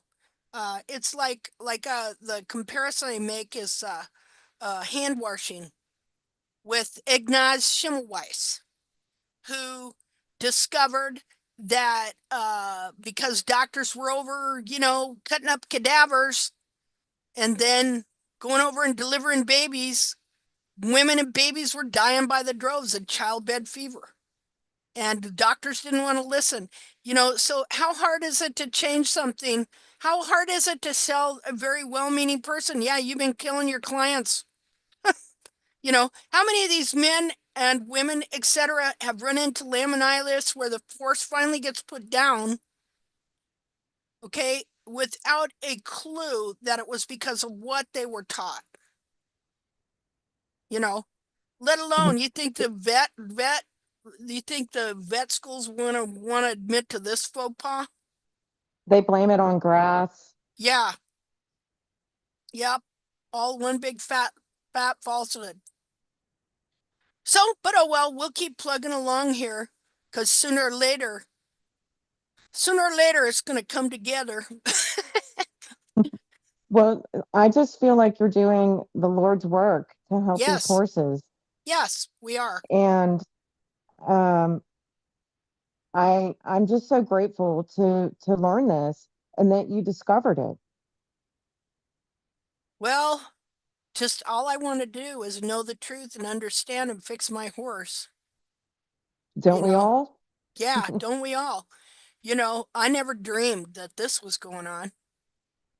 Uh, sometimes sometimes a lot of time it's so freaking disheartening, you know? Um, yeah, it's just really, really, when you think of the whole picture of what these teachings have done, it's it's bad. It's terrible. It's a horrible, horrible, awful, cruel, wicked thing, you know? Yeah. I just, I had to look at these horses' eyes over the weekend and know Yeah, they're like, what is going on with me? yeah, exactly. What and like I feel like sometimes they look at me as like, is there anything you can do? And I'm like, yes, actually. Yeah, But I don't know how to approach it yeah, because I'm just a farm sitter, right? yeah, yeah. Well, all you can do is just keep learning, and eventually, we'll all come together to be able to formulate something to be able to present to people, you know. That would be great. Yeah. Um, right now we're just, I'm still trying Saving to our get, own horses. what did you say? We're practicing by saving our own horses. Exactly. And with each one of these hoof chats and week by week, and I think about this stuff all the time. You know, I do too. I try to understand it more, you know. And so one of the big areas in a lack of understanding is the skin on the foot and how the skin is the main container, you know. Um, when you have a container, you have to factor in what happens to that container when things are rearranged or moved or distorted or deformed. You know, internal injury, is contained by the container. Our skin is a container. Um, like I could break my arm right here and it could be flapping in half, but the skin would still be holding it all together, right? Unless the bone chopped through. So you have to factor in the container. See, when they talk about this is what they think. See, this is the big, big mistake. This is how they see the foot. as parts in a hoof capsule. They are not considering the container with, see, because it's not just CB rotation, it's whole foot rotation. See, and they don't even think about the soft parts of the foot back here. Like, so I wanted to talk about the container and how important the container is. And so like, so here's the container. Now it's hard to skin. I skinned the leg. It's hard to skin the foot. It's a little harder to skin the foot. See? And so when you skin it though, it turns into, see, but the foot turns into leather or rawhide. That's how I finally started figuring, well, this is the same as this. Just different kind growing something different. Grows the hoof capsule. This grows the hair, you know, the hoof wall, the sole, the frog, the periopal. And so it's a container, and it has to be taken into consideration. So see, the real foot's here in there. This is just a temporary container that is supposed to grow to fit this foot to hold, so it will hold its position. See, get that up there. See, that's just skin. Look how it's the same color as the skin on the leg. Isn't that something? You know, so if this was a live horse a year from now, none of this should be here. But if the foot was to become like, let's say this is what you're seeing here is rotation. This is what rotation is. It's when the foot is, for one reason or another, due to mechanical situations, being forced out of the capsule. See that's rotation, only it would happen slow. And so as the foot is coming up, as the back of the foot is coming up here, the wall would grow with it. The wall would grow with it, see? And so you'd have wall attached here and in here too. Now, but look in here, what happened? It's become dislodged from the sole in the capsule, right? Well, guess what? It's going to start growing new sole and new capsule on the bottom of the foot. It's going to start growing new frog. That's what'll happen is, and then you'll see this periopal will still be attached. All of this outside part of the hoof capsule will still be growing from this part right here. But all this will be going on the inside. And they don't even know it. They don't know that by now this horse has grown, as the foot has risen, it's continued to grow different parts as it became disattached and things like that. So that is what rotation ultimately is. It's the whole foot that is involved. So, you know, this is just like a shoe. Let's see here. I can pull this out. Kind of nasty. This has been soaking in alcohol and glycerin for a year. So you just figure that the horse is walking and he's coming out of his hoof capsule slowly, but you don't know it because the hoof wall continues to grow. And so this growth here, okay, the growth come up into here. Now this growth here is right here, but the growth that was coming out of here, it started adding to it. And so you've still got this hoof capsule attached clear up here. This is why I say this is how we add capsule in when the heels have been trimmed out, by waiting this here because this foot wants to raise up anyway. And so it will add, as the foot rises, it will add wall in. See, there will be a chunk of wall right here. But in rotation, you got the same thing going on because the foot is becoming dislodged out of the capsule. But you don't see it again because this is growing hoof wall. So you have a piece of hoof wall that is right here. That is, as this foot came up, the capsule was, the wall was just added in like this.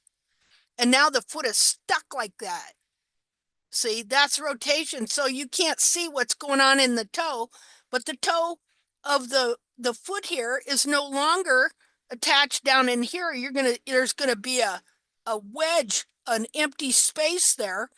But when uh when it's laminitis, when the horse is alive, then the foot adds this stuff to it like this. See? It will add to try and hold the foot and the capsule together for the survival of the horse. Oh man, nose itches. Okay, so we're just gonna slowly take us out of here. There you go. That'd be real bad rotation. You know how they say, why do the heels seem to grow but the toe doesn't? Because of the way the foot is coming up out of the capsule.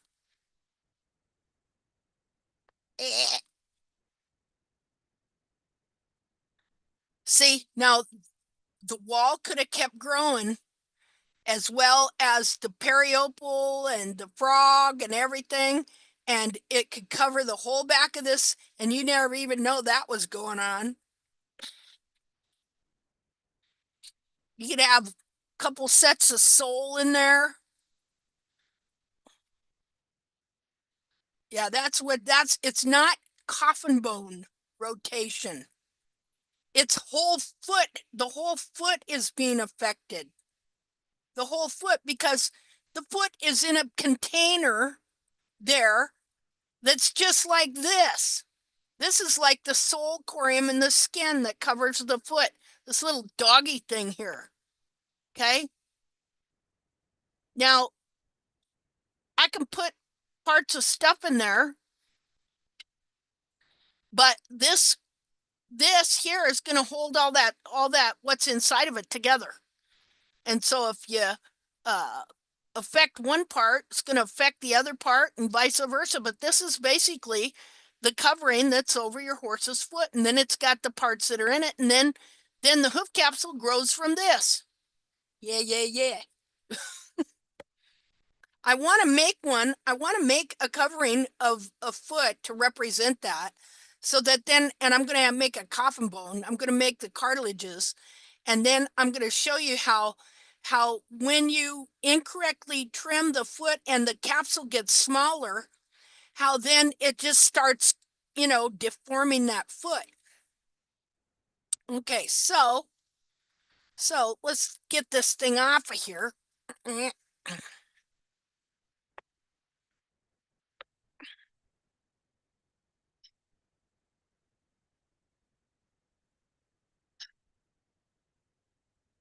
See, there's your heels. There's your real heels right there. That's the heel. This is just the heel buttress and of the capsule that's supposed to support that heel. And since this heel is cartilage and all of this is cartilage and inside digital cushion, which is fat, then all this can be moved. And the only thing that helps it maintain its true form and position is a correctly grown hoof capsule. And so we need to understand the true form of the foot and how this capsule should grow from it correctly.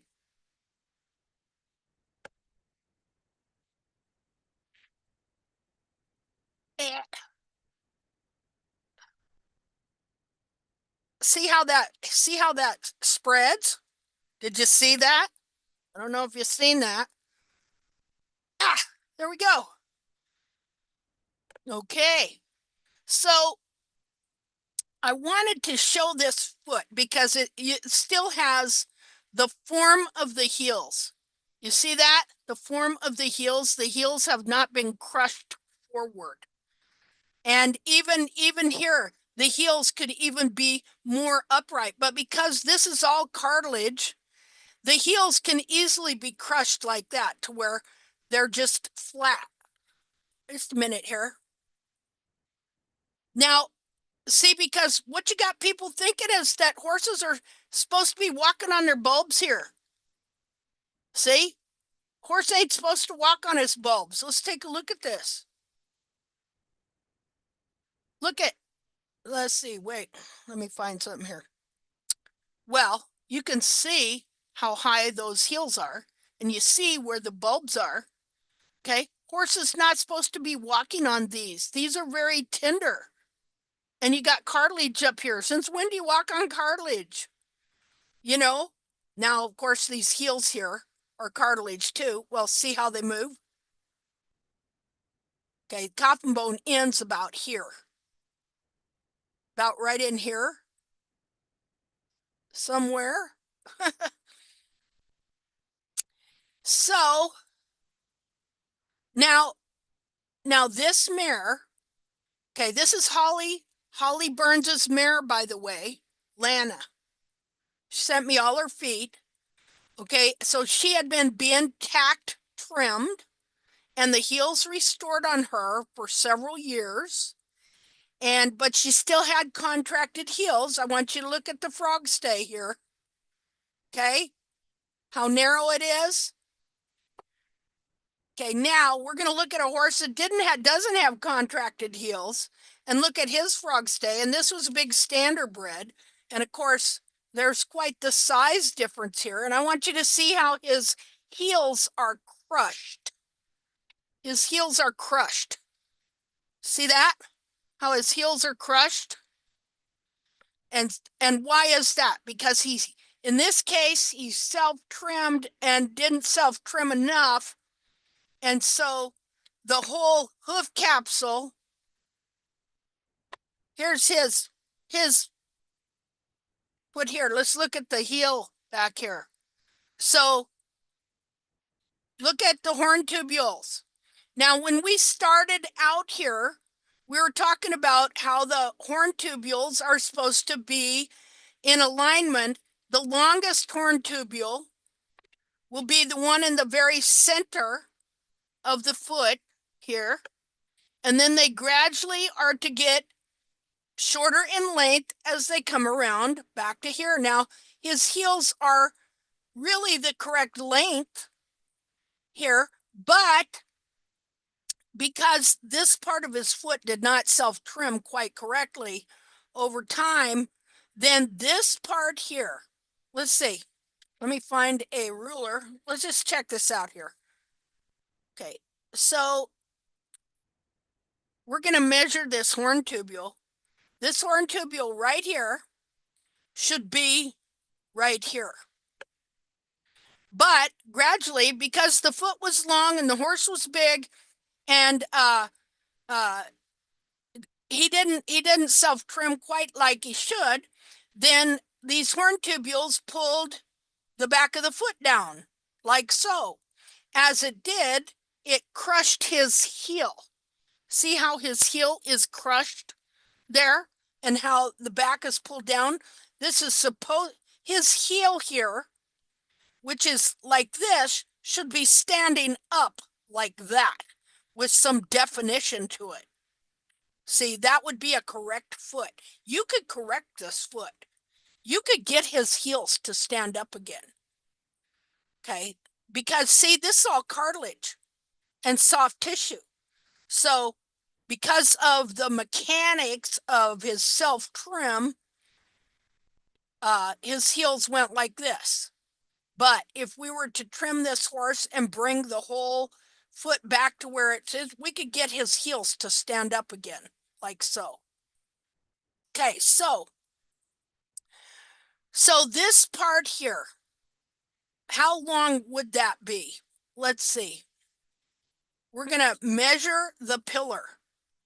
Well, and look, if you look, right here, you can see, I don't know if you can see it, but it goes up like that instead of down like this. So wall and capsule wall has been added in here that should not be in there. So we would come up here and say, measure this. How long is that? It would be about 5 inches. This piece in here, too much. Again, this horn tubule should be back like that. All right, so about 5 inches. Now let's measure the dorsal wall. Okay, we see where it's supposed to be broke off to right there, right? So it's about 5 inches too, right there. Well, if we were to go all the way to the ground, if we were to stop here, it's 4 inches from here to there, but it's 5 inches. Well, this is not supposed to be that long. It's supposed to be somewhat shorter, at least 1/4 of an inch shorter, if not more. Okay, so let's measure the inside. Let's measure the inside and see what it is. Hold on here. I'm going to put that right there. Okay, so that's about right. Look at the size of his foot is about 3 inches right there. Okay, so we definitely don't need a 5-inch dorsal wall. Let's measure this. See there? About the same. On this horse, 3 inches. Let's measure Holly's horse, who was a smaller mare, and definitely this horse was bigger boned. See there? Quite a substantially bigger horse. Big, big, big standardbred. Okay. So this is telling us something about some of these bigger horses. Okay, so his foot from, let's see, from right where the periople is to the end is, I'd say really it's 3 inches. 3 inches. Hers is, what would you call that? Well, not much less. Not much less, maybe 2/8 of an inch less. That's not much, is it? Okay, now I've also got some horses where they're just about 2 3/4 or 2.5 right here. So let's get that. So this about 3. Okay, this horse here, how about that? He is 2.5. 2.5. Okay, this was Toby, the horse that I trimmed for about 8 months. Let's see, what was, this is why I'm glad that, okay, let's do this guy here. This was a paint horse, got put down for being blind, and let's see what his foot is.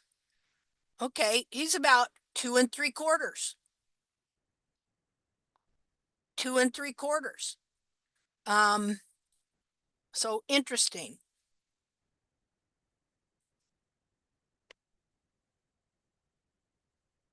I had the second.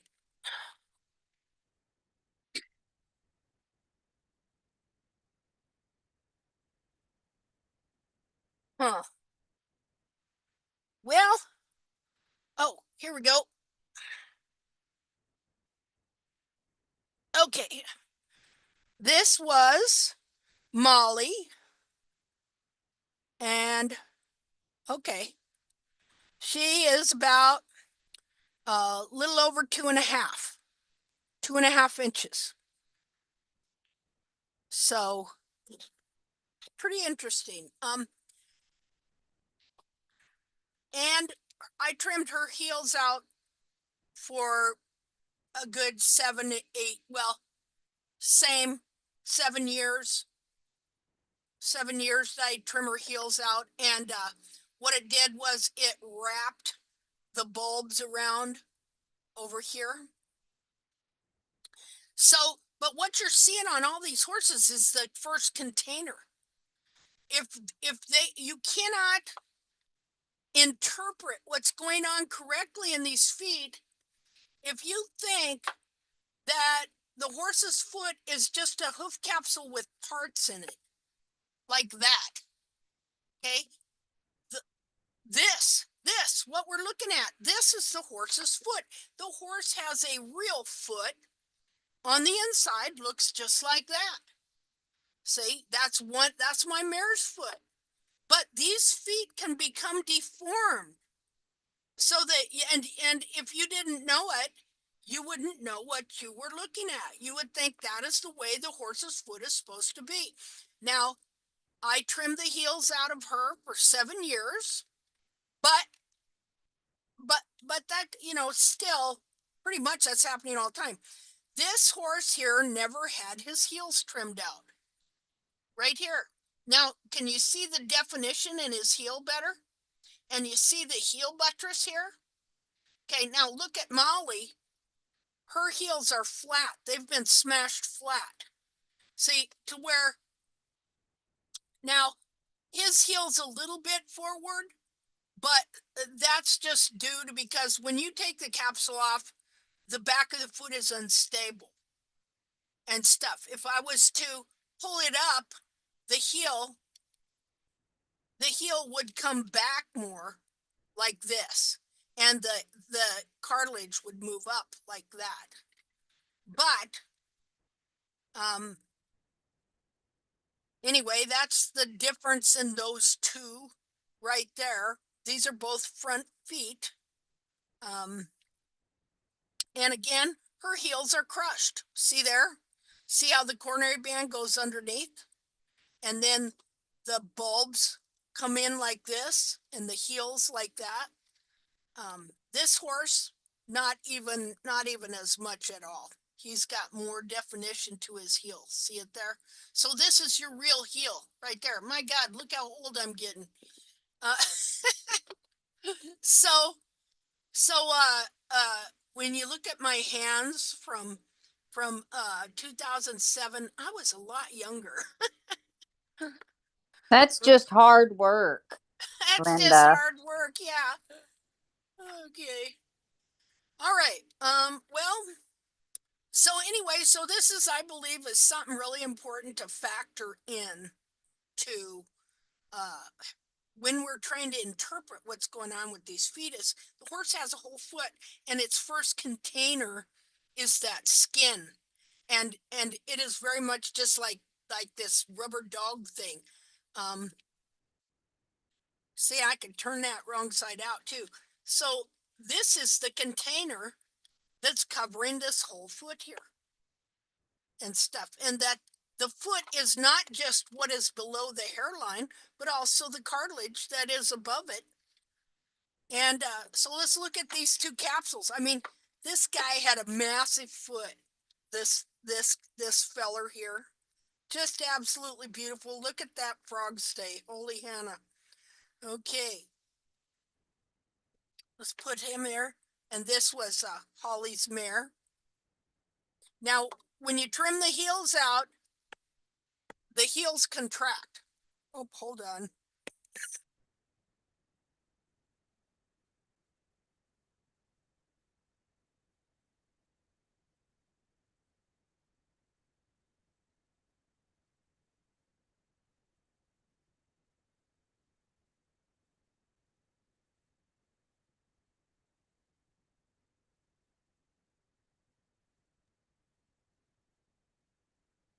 Did we lose your audio? I'm back. Thank you. There you go. Well, I had to cough, so I put it on mute so I can hack away.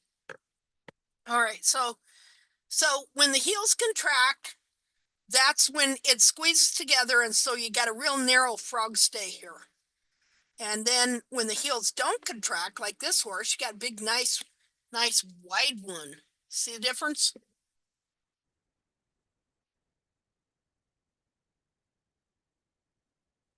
Hmm. Yeah, it makes the frog narrower, makes the collateral grooves narrower.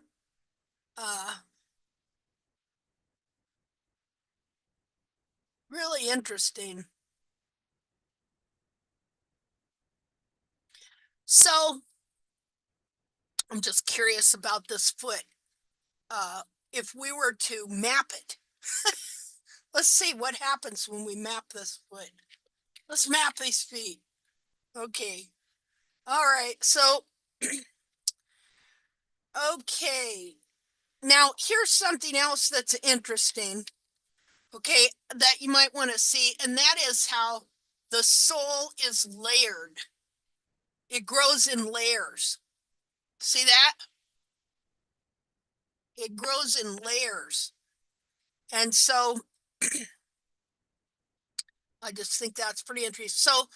So when, and here's something else. Okay. So both these feet, the reason they were being soaked in alcohol and stuff is because they thawed out in this freezer I had. So I had to do something with them in a hurry. So I had to pull all the hoof capsules and then I put them in this mixture. Well, this contracted foot, okay, what happens is you only have so many sole tubules, and if the capsule is spread out the way it's supposed to, then the sole tubules will be rightly spaced. But when they're not rightly spaced, then you're going to wind up with contracted foot, and you're going to wind up with retained sole because everything is more compressed. And so you're going to have to learn how to take out that retained sole and thin it down so that your heels can decontract more. Because if you leave just really thick retained sole and in the heels and stuff like that, it's just going to weld your foot right there. Now, what's interesting is the difference in the reaction of the sole on this horse that did not have retained, the sole on this horse that did not have any retained sole. He had some sole that needed exfoliated, but his hoof capsule, you know, imagine what would it do to the foot if these heels were contracted over here. It's going to take all them sole tubules and compress them into a smaller area, which is going to make them more dense. And so your sole is thicker. So you have to learn to thin that out correctly and stuff so that your foot can spread out and not be, and see, you see the big, huge bar she's got here? Okay, so this, on this horse, having this bar and all this sole would keep her heels from decontracting and getting wider so that she could grow a thicker frog stay and have a better foot. As it was, Holly had done a lot of work on her, and she was sound, and she had some good rides before finally she got in an accident and she had to put her down. But you can see how big the bar is here. That heel would never decontract fully, but she had decontracted from what she was originally, which was way, way, way, way, way worse. Okay, so now the interesting thing is on these feet that were kept in the same solution is that the solution ate the sole here, ate the sole in the layers, but it didn't affect this sole here. So that really tells you that this was the correct healthy sole, while this was the compromised incorrect sole. Isn't that interesting? Look at all the layers. It's really, really fascinating to see that your sole does grow in layers. Okay, so another thing that's interesting on this foot is the frog tubules. Okay, the frog tubules, do you see them? Little hairs, frog tubules. Everything on this foot is tubules. Periopals tubules, the frog's tubules, But you got bar wall, sole tubules, everything is little tubules, including, from the looks of it, I don't know, that's interesting. The lamina even looks like little tubules. Huh, that's interesting. I don't know. I don't know everything, that's for sure. But real interesting to study this foot and just kind of see what's going on here. Well, okay. All right. Well, anyway, has anybody got anything they want to say? Any observations they may have made or things they would have thought about? And again, what's this coming down to? This is a container. The whole thing, skin here, skin here, skin here.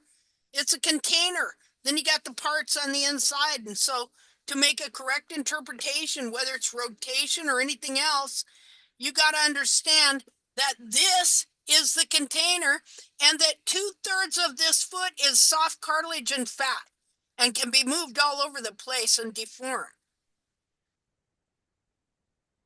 Okay.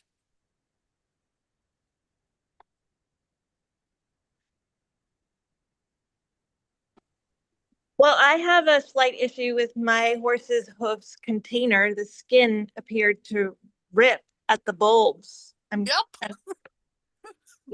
Yeah. Who am I talking to? That's me, Tiffany. Tiffany. Well, that would happen. Okay, so here's the periopal, here's the bulb skin. See it there? Mm-hmm. Okay, so that is growing from this right here. See that? Correct. Okay, so what happened was when you trimmed up that frog and the foot came back to life, that the foot, okay, this foot was bound in that capsule, even though, okay, so this foot, when you trim the heels out, it can be pulled down like that and bound into the capsule here. And it's all bound by a dead frog and stuff like that, when in reality, that foot wants to be more up like this, but it's been bound under like this by a dead frog and, you know, old. And so you went and you trimmed that frog up and brought it to life and it released it. And so then the foot pulled up and it kind of pulled up out of the current skin. Yes. It'll grow the skin again. Well, Yeah, it took my breath away, Miss Linda. I'm not gonna lie. That's okay, hon. I understand. It would me too. Okay. You got a picture? Yeah, I sent it to you via Messenger. Oh, okay. Here, hold on. I need to go wash my hands. Okay.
Okay, so I'm gonna go to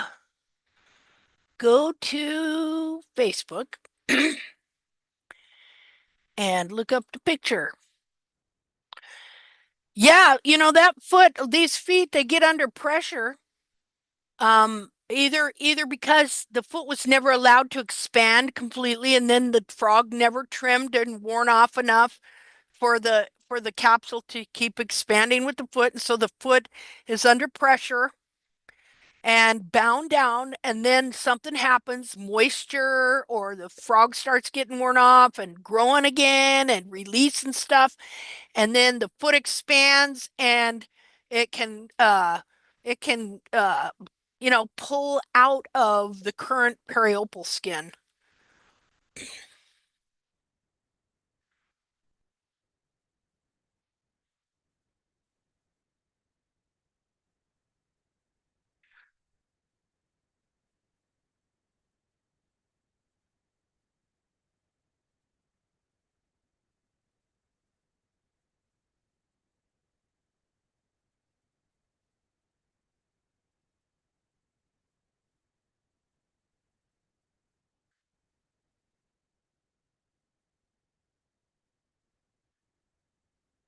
Okay, just a second here. Oh, yep, it sure did. Okay, let's see. Has it been wet where you're at too? So At we all? had about a week's worth of rain Ah, after several months of dry spell, and now we're dry again. So yes, it's dry. okay. Okay. Just a second here. Do. How did you know? Huh? How Well, did you know? because a lot of times this is common after a good week or more of moisture. You know, you got several things going on. One, that you've been trimming frogs. That's going to help let that foot release. And then moisture like that for that long, that'll do it too. Um, let's see. Uh, okay. Why Sure. would why would an abundance of onset moisture? I'm not questioning you. I'm trying to understand why. No, that's okay. Because it's skin and it softens up So it and weakens. yeah, it I weakens see. that periopal. Okay. Okay. See, Okay. that's why, uh, these some of these people that teach this barefoot stuff, they say that wild horses don't like water, which is not true.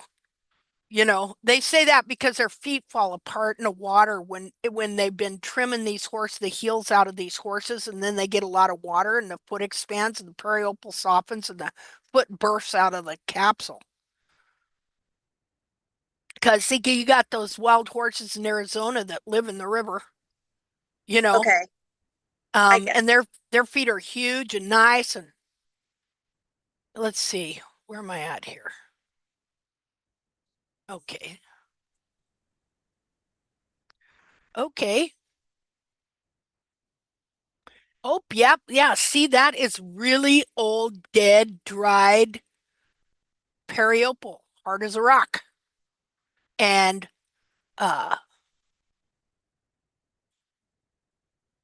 the foot just expanded out of that part. This part will too. Like the more you trim the frog, the more it's going to release the back of the foot, but it no, you wouldn't want to take the heel. What do you say? Should I take the outside heel down a tiny bit to help the hairline to come down and relax?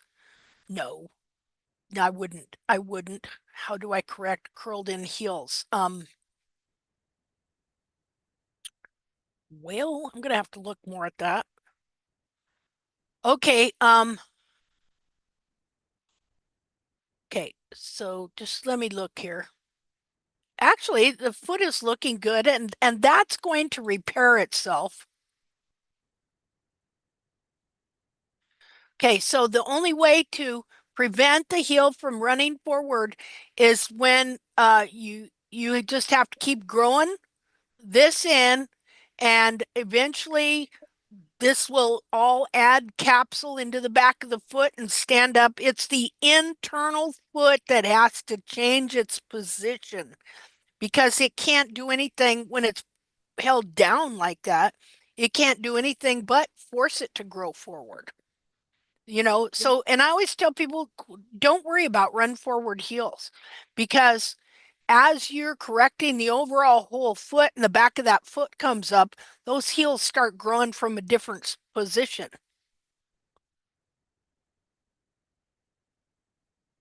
Where should I put a notch so the coronary band can come down and relax? Well, see, here's the thing, it's not always that you're putting a notch to bring the coronary band down, because if the foot is bound and bent, then the coronary band is not jammed up. See, I went through this with Valor for a long time, because in the side his coronary band was high all the time like that, and I would like put a scoop and a notch and everything else in the side trying to get it to come down. But then over time and learning all this different stuff, I came to realize that the back of the foot was pulled down, and that was what was making it look like it was jammed up and that it was an arch. In reality, the foot was bent. So then as the back of the foot grew in more and the back of the foot raised up and expanded, the bend came out of it, because it wasn't jammed up hoof wall. It was a bend in the capsule from the back of the foot being pulled down. Like, look at the way your coronary band goes down like that. See it? Yes. Okay, so that means there's a bend right here. And so an actual notch or a scoop or anything like that is not going to change that. What's going to change that is you keep growing this heel here and renewing the bar and the frog and all that. And this is going to add wall into this, as this. Remember how I was showing um how as the back of the foot comes up, it's also growing wall from right here, and it's adding capsule into the back of the foot, as Yes. see, because you're actually uh repositioning the whole inner foot back to where it's supposed to be. And so it's just a little bit of growth here and there and a little bit of release here and there, until finally you're going to add more capsule wall in here. The back of this foot is going to raise up like that. Um, Now you will work with this too, to where the horn tubules will be able to come back.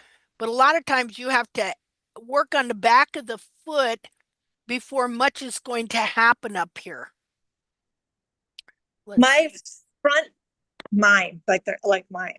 Joaquin's front hooves are growing that extra horn. I can show it to you. It's just Oh, my, yeah, his hinds. I'm struggling to get the hinds to grow that heel. Let me see. I know I have a couple pictures. I'll send them in a second. Hold on. I'll be right back. okay. Is was this a hind? Yes. Okay. And the pink fly boots are gonna come your way in a jiffy. Those are the fronts. Okay. Allow me to show you these 3 images, which I just sent via messenger.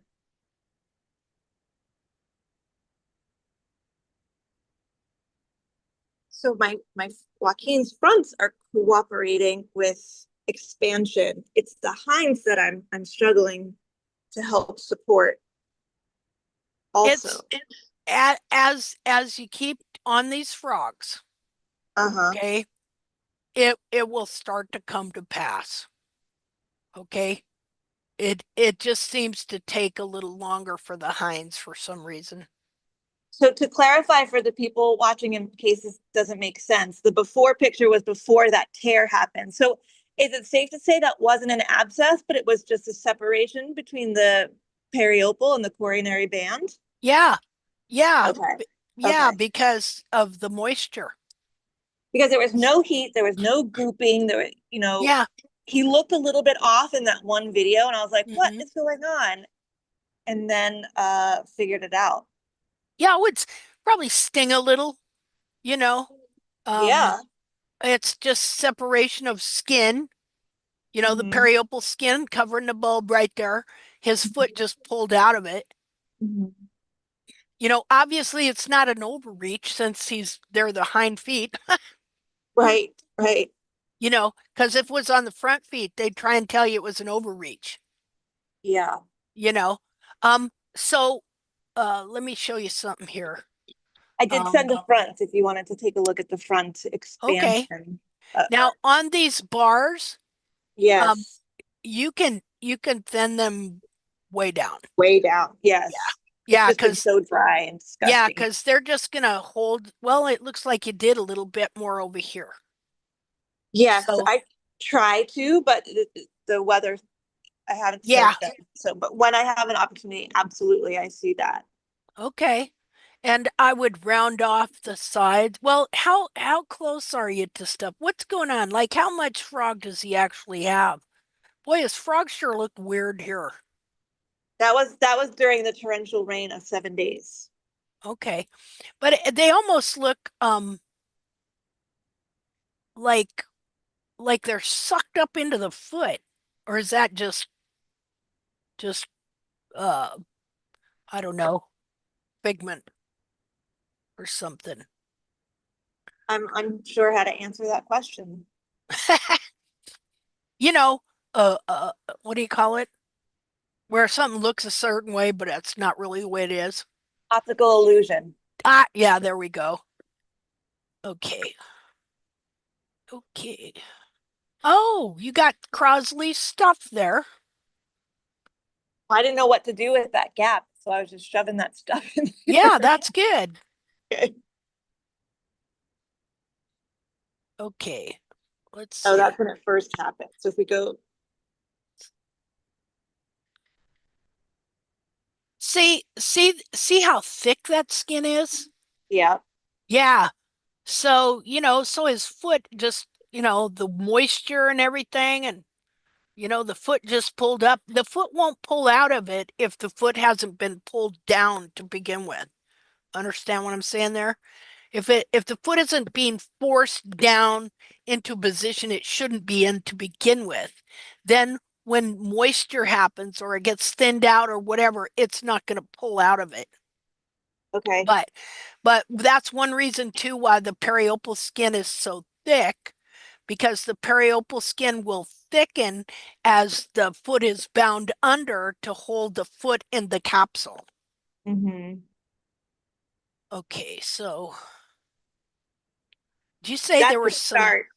Yes, if you go forward to the most recent most images I sent. okay, let me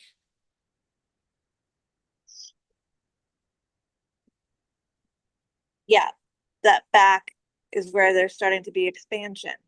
yep. Yeah, you can see it. Yeah, his feet are going to get bigger and these cartilages are going to come way up. And yeah, this reminds me of, I'll show you what it reminds me of. Just a minute here. Does it remind you of Happily Ever After? Because that's what we're going for here. Yes, yes, it reminds me of Happily Ever After. Good.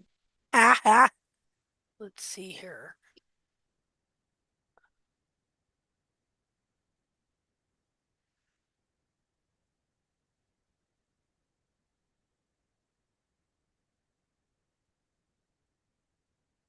Okay, my computer says working on it. Yeah. Let's see.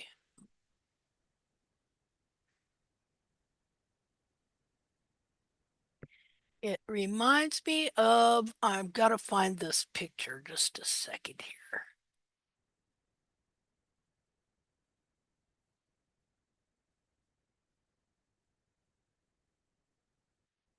Oh, it just kind of reminds me of this. Maybe not, but some. Let's see. It kind of reminds me of this foot here a little bit, kind of what's going on back here, but this foot is from this foot here. Just a minute here. Share. See there? How, this foot shows that capsule can be added into the back of these feet. So I guess it's reminded me of what I was seeing in this foot here. See? Looks like happily ever after. Yes, it does, doesn't it? Ha. I'm hoping so. Okay, let me go back there. Yeah, this is looking good. And you're doing a good job. Oh, I appreciate your saying that. Thank you. Because this is scary. Yeah, it is scary. Well, and you can see too, look at this other foot here. You can see how his foot is forced down behind.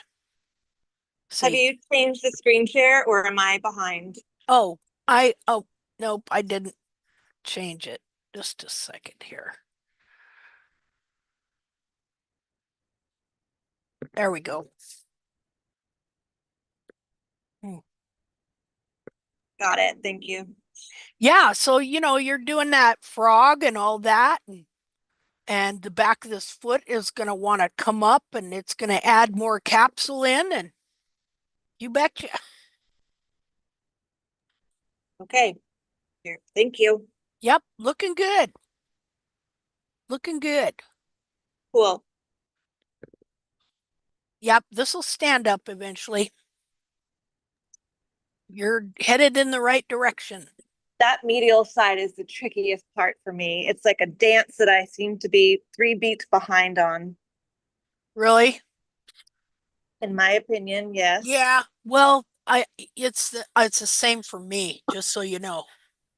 I appreciate your saying that. Thank you. And in fact, I used to only take lateral views and always look at that, and then I started noticing the foot in on the other side, and I was like, "My God, what's going on there?" It's You like know? two different hooves, right? It's like kind Yeah, of it like a is. boat. Yeah, it's confusing to me because I understand the anatomy as you're explaining it to us, and it's one hoof, but it looks Yeah. like I have two separate hooves in Yep. one, and I don't, unless there's a twist that I'm not understanding that's No, pulling, I'm a little bit lost. because the two sides are wholly independent of one another. So you could have one side totally trimmed out heel, coronary band pulled down, and the other side with completely almost perfect foot. Yeah, because you in reality you are not trimming four heels. You're trimming 8. Yeah, yeah, Yeah, that's what it feels like. Okay. yeah. Uh, yep. And so yeah, they can be like totally different. So you've gotta correctly trim each one of them independently as an individual. Uh, God. Okay, well, Thank you very much for sharing. hey, no, thank you for sharing because see, all this stuff, everybody's experiences here is what's gonna lead us to a place where we can actually explain all this. So, okay. So what I want to do is I'm going to dissect and do some molds of some of these feet so that I can make a movable foot. I want to make a container. I want to make a skin container, and then I want to be able to put the coffin bone. I want to take the coffin bone and the bony column, and I want to hook them together with wires so they're movable, so that I can show how and then I want to make a hoof capsule, and I want to be able to show how, when you start shoving all that anatomy up there into that coffin joint, how it will cause mechanical laminitis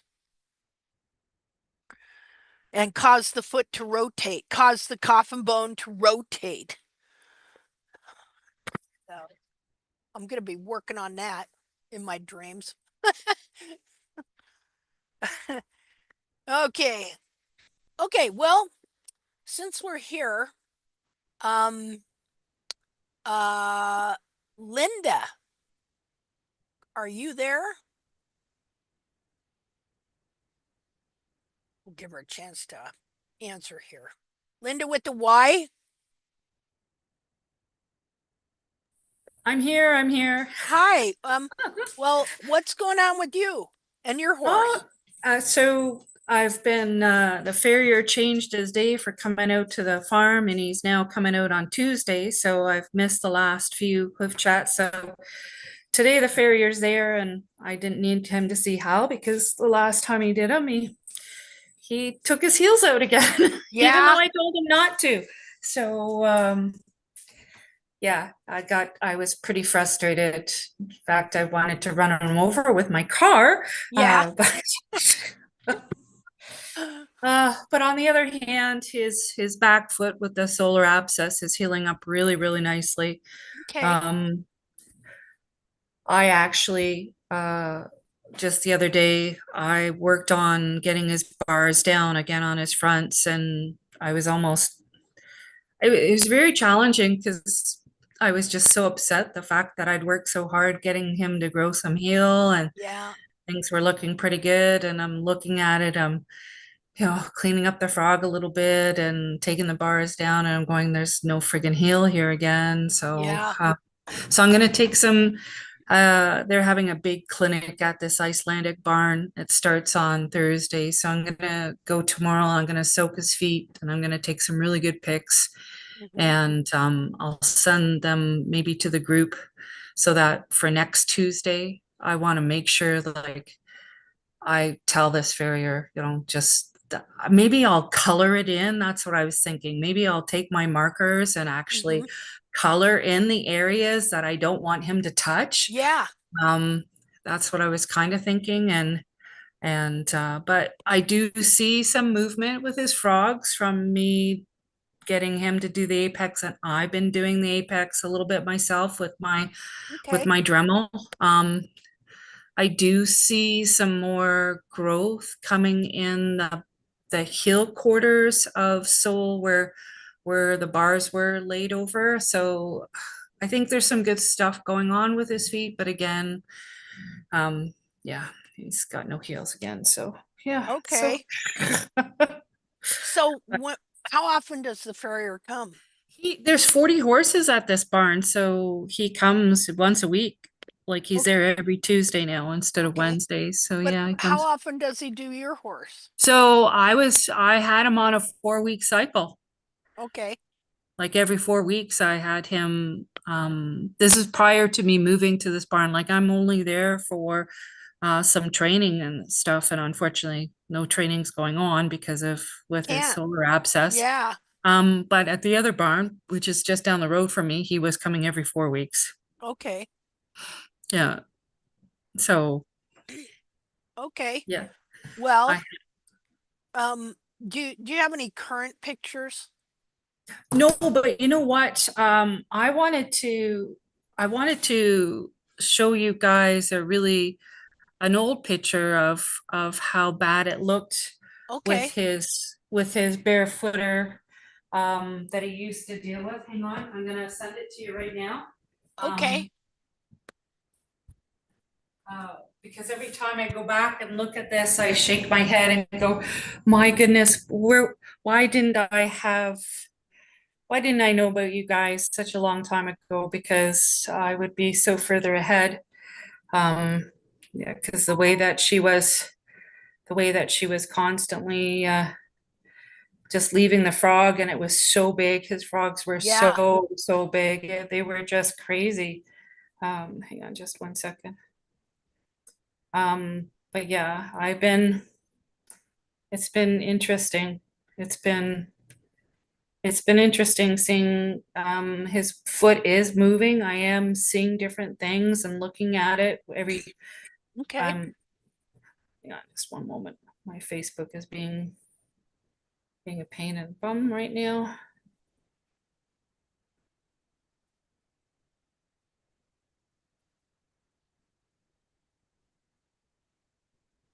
Okay, hang on. And I was so sorry to hear about Angelique's Oh, I horse. know. That was I know. dreadful. That was just dreadful. Um, and so good to hear that you're feeling better. Well, thank Damn you. ticks. Damn ticks. Hey, I've Yeah, had no kidding. I found a couple on the dogs, and it's like, oh my gosh, we never used to have ticks. Like Yep.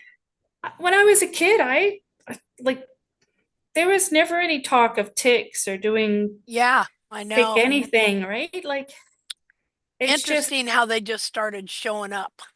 it is. It's just crazy. It really Mhm. is. Like, how did that happen?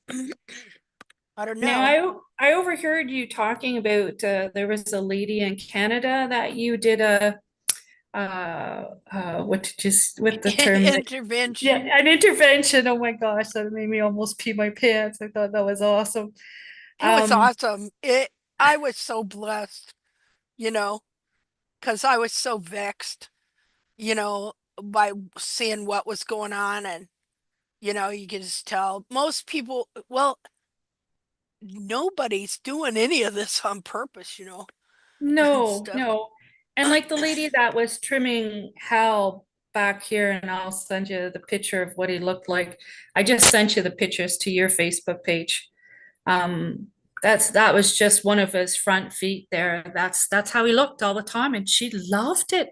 She thought that was the most. He had the nicest looking, healthiest Yeah. frogs. Wait, when you pull it up, you'll go, oh my Okay. gosh. Oh, yep, yep, yep. Yepper. Wow. Oh my gosh. This is the where they go wide instead of like just curling in, and like you got the kind that totally contract, or you got the kind that they just kind of curl in at a normal pace and width so that it just looks like the normal foot. You don't even know what's going on. And then you have these ones that are really deceptive because everybody thinks it's so wonderful. Look at how Yeah. wide it is. Yeah, she's like, oh, he's got the best frog, just the best Yeah. frogs. They're so Yeah. healthy and plump. And Yeah. I'm like, okay. And now I go, well, where's the rest of the foot? Yeah, where's the rest of the foot? Was there a Where's the side view too? Just a I minute just here. sent you a front view, and here I'm gonna send you a side view of that same foot. There's a side view. And there's a picture of him just standing there of because I took a picture of him out in the parking lot, and you can see how he had absolutely no, like there was no support, no caudal support at all in Yeah, his how far yeah, forward he was. And see his back feet in that picture that I sent you with the whole body of how she trim his little she made his feet so small, yeah, just make them so small, but his front feet refused to be small. They kept on pancaking out, and yeah, yeah, there you yeah. go. And And they that's don't, like she came every 5 weeks, so this is just before she was going to trim that picture. yep, That was, and then she'd make his feet teeny tiny again. You can see in that picture there that she'd made his back feet so teeny tiny. yep. And would he be lame after every trim? No, he wasn't. It was interesting. He wasn't. He he did finally, and in this picture here on the, you can't see it, but his right front is in a duct tape boot because that's when we discovered he did have the CD toe. Yep, But no, he was never lame. Um, Never lame. He was just, but now thinking about it, there was times that I could tell he was sad. hmm, So yeah, yeah, yeah. They get seedy toe because, of course, it's removing the back of the foot and it's shoving everything forward, so there's yeah, space in there. yeah. See how he has really long pasterns, right? And Hmm. she look at how that's 5 weeks. That he was just about to be trimmed. Yeah, That's like every 5 weeks. He had no back, no caudal support there whatsoever. nope. And He was look how the cartilages are pulled down. down. Yeah, Yeah, totally. Yeah. I don't know yep. how he did it. It makes me so sad now when I look at these pictures, but I look at them to sort of take a look at where he is now, and he's doing he's doing much better, but we still have a long ways to go. Yeah. So but he is doing much better. So ideally, so you see this is pulled down like that, Yeah, yeah, you there's, know? And so so instead it would be up like this. yeah,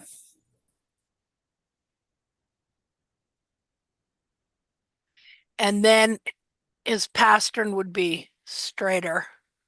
yeah,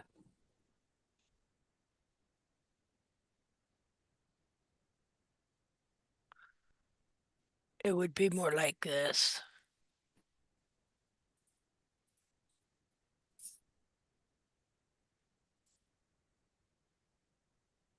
yeah, that would have been See? nice. That's his true foot. But you see what happens is, let's see. So instead, his foot is down like this. And then the front is out forward, Yeah, like so. And then see this strain right here, how yeah, that pops out. You'll see that a lot too, how those, can't remember what that is, if it's a tendon or a ligament, but they'll pop out yeah, because of the strain, you know. You can see the strain on the pastern here, yeah. because nothing is standing up the way it's supposed to, you know. Now, why was the duct tape boot on him again? Yeah, the CD toe was on that foot. Oh, yeah, Yeah, okay. yeah, Okay. And so, yeah, yeah, so there's a space that's always developing in here and yeah, stuff that shouldn't be there because that dorsal wall should be uh tighter and yeah. steeper, you know. Yeah, the lamina was so stretched. It was Yeah, weak. yeah. So And so then that bacteria gets in there and eats that lamina, and that's your seedy yeah, toe. yeah. Well, that and another thing, see, I had seedy toe on all four of Valor's feet at one time to where he also developed a crina. Have you ever heard of that?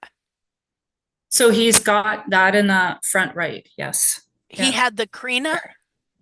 He has that now. Yeah. The x-rays Okay, show that he's got a little divot, okay. a debit or whatever you want to call it, like a hole in the front of his Yeah, P3. Yes. yeah, it's like the Yeah. The white tip was, line will go around like this, and then it'll go, "Hoop," yeah. and then like that, and Yeah. then you this black, oh, wait, Yeah. Black garbage. Yeah. black dot right there. Oh, Yeah. a crina. What is a crina? That divot? It's actually the crenna they call it is a actual hole at the tip of the P3. So like just like that mark there that Linda just drew. So it's a little divot out of the P3. So the P3 is no longer a nice solid piece. Right at the tip of it, there's a divot. Thank Yeah, you. because what's happening is all this anatomy, like here's his cartilage back here. Okay, so you take that and you wrap it up and shove it into the foot. Okay, and then it pushes into the coffin joint here. And let's see here. Let me. And so you have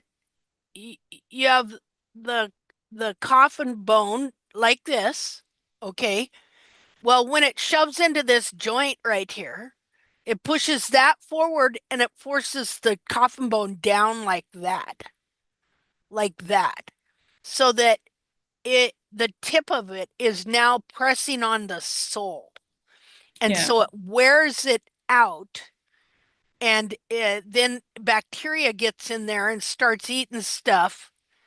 And so instead of having a white line that goes all the way around, like just a minute here, like this, it's worn the tip of that coffin bone. Yeah. And so it goes like this, and the white line literally goes in like this. Yeah. And then you'll see this black dot, and you'll dig that out, and it just keeps coming back all the time. So I I had, use Hoof Farm. Sorry, go ahead, Linda. oh, I was going to say, I had that in all 4 feet. Did you? Yeah. Yeah. And I thought, what's going on? I didn't know what it was. I thought, was it a keratoma? You know? Right. But as soon as I started restoring the heels, they went away. Yeah. Now there's a semblance of it, but not at all like this. No more black dots. Right. And but you can still see there, obviously it did affect the toe of the coffin bone. I had ski tips on Yeah. them. Yeah. So I use a product, there's still a little hole in that right front. Mm-hmm. And I use a product called Hoof Farmer. Yeah. So that when it gets cleaned out, I just do that like once every couple of weeks. That Okay. it's that 2-part epoxy that you put in. Yeah. Yeah, Yeah, that's good stuff. and that works really well to keep it clean because besides that, it's just almost impossible to keep clean, right? Yeah. Well, there's some sort of bacteria that likes to eat that necrotic tissue up there Yeah, and turn black.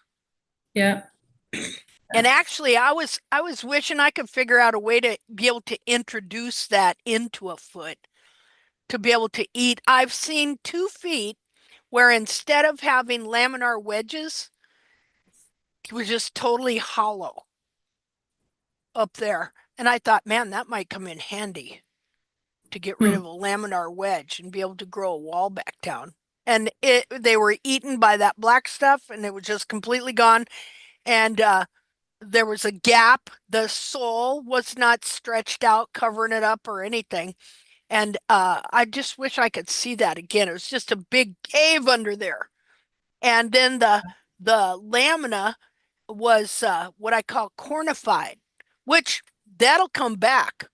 The lamina will come back. But I thought, I wish I knew how to introduce that something to actually make it eat lamina to see if you could work with that in a better way to get rid of those laminar wedges. But well, Yeah. yeah, before your farrier comes, let's do a full evaluation on your horse's feet and Yeah. see if we can do something to maybe get him to uh uh play along. Yeah, and I'll make sure that I'm there and I'll take a marker and just mark the spots or I don't want him to touch. And that way, if I color them all in, I know if he's taking the rasp over them. Yeah, there I you could say, go. right? Like, See, I what are you knew doing? it. Yeah, Don't touch don't that. touch. Yeah, or just put, do not touch on the back of his foot, right? Right. Just, Keep your paws off. That's funny. yeah, Well, but it's I not know, funny, like, but yeah, but I am, I like I said, I've noticed some shifting and some changes going on just from me cleaning up the bars and and taking the imitation frog stay. yeah, No, imitation central sulcus and right, like cleaning all yeah, that. So yes, and trying to good. create a proper frog stay. So it's coming along. So Yeah, that's yeah, good. That's yeah. good. So Okay. I can't thank you enough. So Well, all the hey, ladies, all the you know what? ladies in this group, they give me Hope. yeah, they do. They give me hope and they actually give me some courage and That's yeah, awesome. it is. It's really, really awesome. It's a godsend, that's for sure. Yep. Yeah. So thank you. Thank you Hey, all. hey, So, thanks for being here and being a part of this. yeah, the last couple I've missed, but I've been trying to watch them and they've just been brilliant. So thank you. Well, thank you. Thank you for those encouraging words as well. I appreciate it. Have a great day. You too. Thank you. Yeah, this wide foot. See, I know people think that that is just great, but the foot is being stretched wider than it's supposed to be.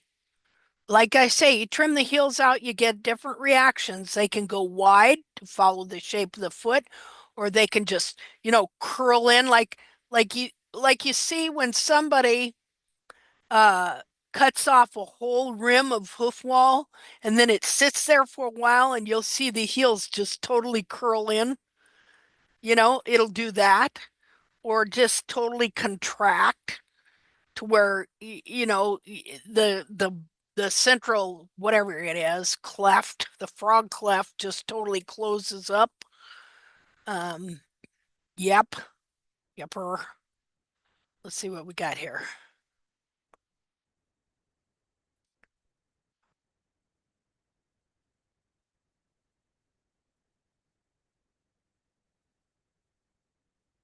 Go ahead and take a look at what's going on here. That's his back feet, right? Are you still here, Linda? No, yeah, no, that's his front, son. Those are That's the that's the the picture on front. that you're showing right now are his fronts. Yeah, yeah, those are his fronts. Wait a minute. Wait a minute. Make sure I'm showing the Or at right least what's right showing. one. What's showing right here on my screen is showing the fronts. Okay, let me stop share and redo. Okay, share. The backs are the teeny tiny teacup things that she. Okay, now look. Yeah, those are backs. Yeah, Okay. yeah, yeah, those are backs. So Okay. Now you know how it is when you shove your feet into something's too small? yeah, How your feet are kind of crammed in? That's how those look. yeah, yeah.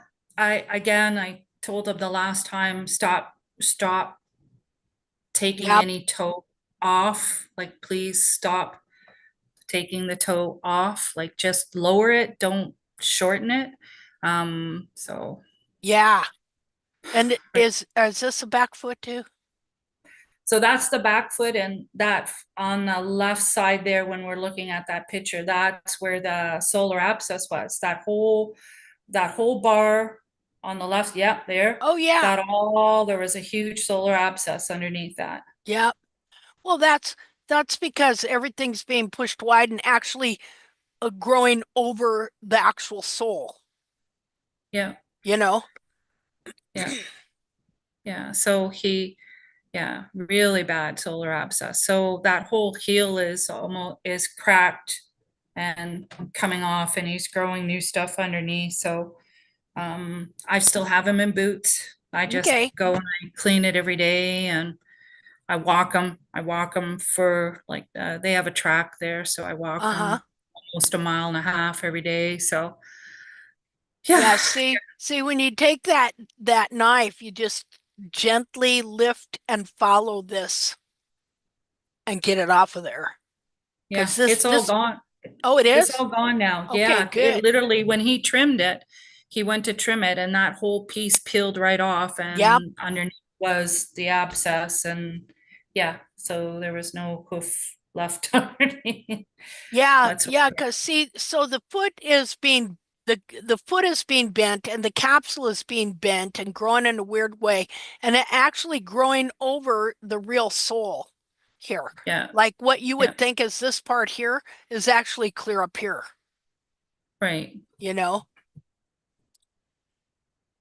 So I've really You tried to be had some aggressive. eel started Yeah. there. Yep, Is I that what did. he Yep. trimmed off? Yeah, yeah, Eh, yeah. I don't want to yeah. talk about it. Okay, sorry. That's okay. I'm just joking. I'm not as upset now. I almost had a meltdown driving home. Yeah. Yeah, I bet you did. Yeah. You know. Yep. Yeah. Yeah, it's not easy to get all that grown in there and then just have them Yeah. come take it right off. They don't know what they are doing, you No. know? They absolutely don't. Yeah. Oh, yep, it's frustrating.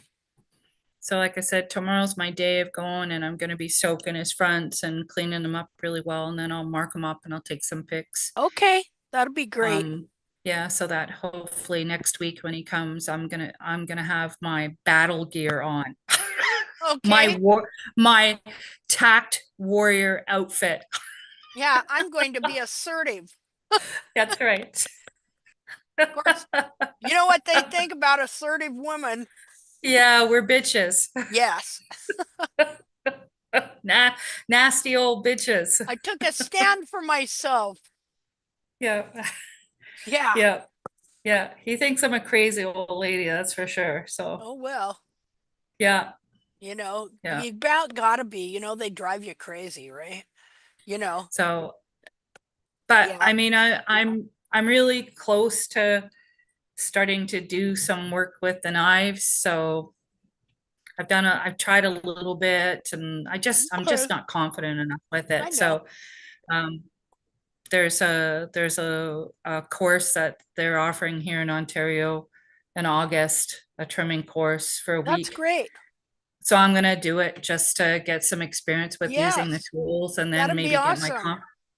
get my confidence. And I guess, I need to be smarter and just put a note on on our Facebook group and say, is there anyone here in Ontario that's using um tack to trim their horses? And if so, where are you? Yeah, Right? yeah, And get some maybe, support there.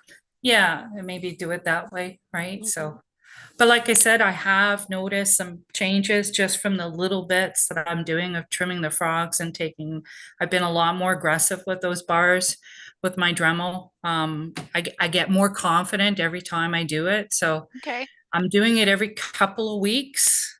good. So, um, Yeah, yeah, okay. uh, Well, that's great.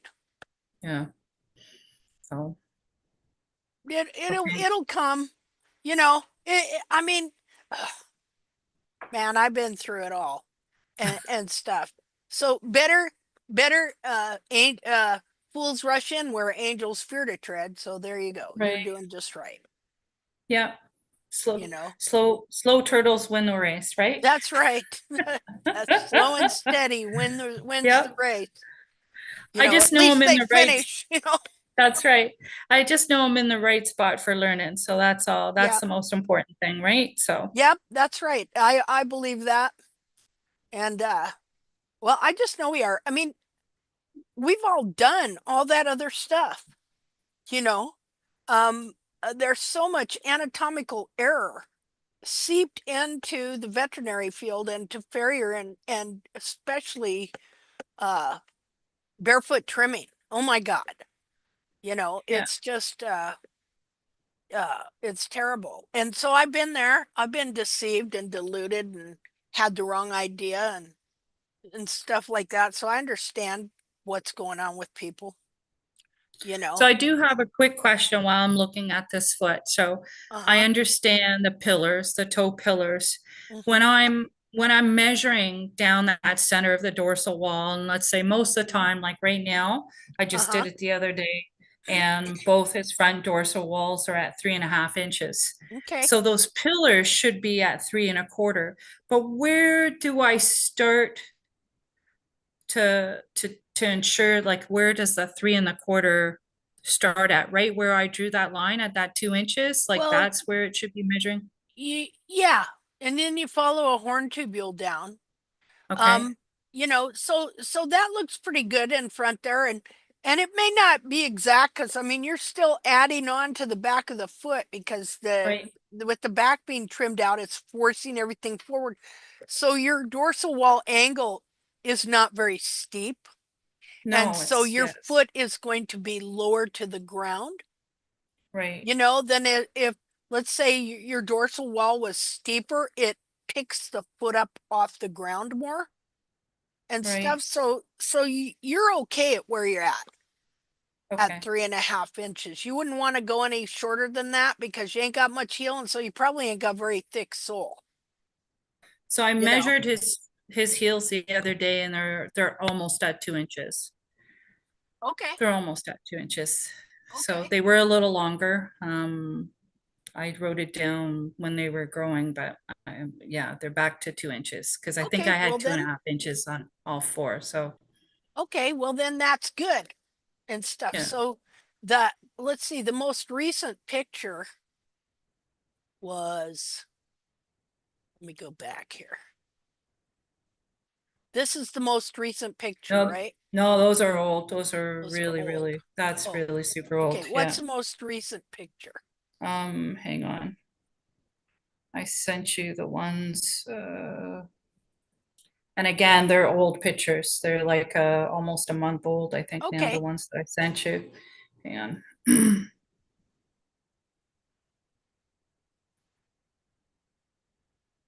Mm,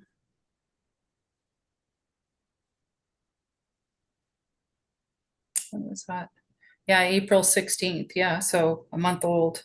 I sent you the pictures of that his backs and with the solar abscess. And did I send you the fronts? Yep. April the 11th, I sent you all the front pictures. So these are the ones that you're looking at right now. So those are, yeah, way over a month old. So Which foot is this? Where his heel's cracking that's off? the one with the solar abscess. That's the Okay, one that I yeah. sent you. So Yeah, his heel just was cracking off because there really wasn't much attachment to it to begin with. right. I've seen Yeah, whole heels crack off though, and then yeah, they'll grow a brand new heel on, you know. yeah. So wanna now when was this again? That was April the 11th. I took those or April the 16th. I took those Okay. pictures. I sent them So to we'll you. have to keep Yeah, an eye on that because you yeah. may have to remove that. Yeah, so I've been cleaning that every Okay. day and it's in a boot and yeah, Okay. so all the sole is almost all regrown over that one big huge hole that was on the solar part. But yes, the heel is I'm not quite sure what's happening, so I'll have Okay. to when the farrier comes out next, I'll wash it really, really well and Yeah. take some really good pictures. That's Artemud. You can see there the Okay. white stuff, Okay. but Is he yeah. limping on it? Not anymore. No, and he's Okay. actually finally putting all of his weight onto it. Oh, okay, good. Yeah. Yeah. He's putting So all of his weight on it again. now again, uh what picture is this? That's back when the barefoot farrier had frogs Okay. that were as big as his foot. Okay. Yeah. So that's 4 years ago. Okay. Okay. Could you send me a side view for the most current one you have? Because I The can't. most current. Okay, hang on. Let's see. Let's see.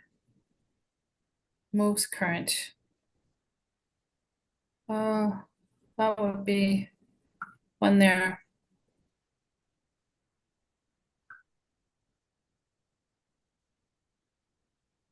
Okay. there's the other. Those are both fronts. Both laterals of his fronts. Okay. Well, now that's not too bad. He's got some heel and some height. So let's see here.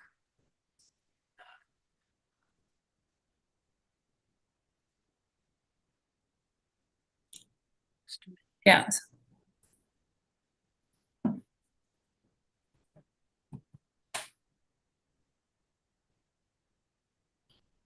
So you can see his dorsal wall's a little standing up a little bit more, Yeah. right? But Yeah. when I look at his the rings, and I can see like where the farrier is doing his little, I told him to sort of notch it. Mhm. Can see that the rings sort of go up in that area, right? Like, so like, is there too much pressure there, or is it pressure really at the toe pillar? You mean right here? Yeah, yeah.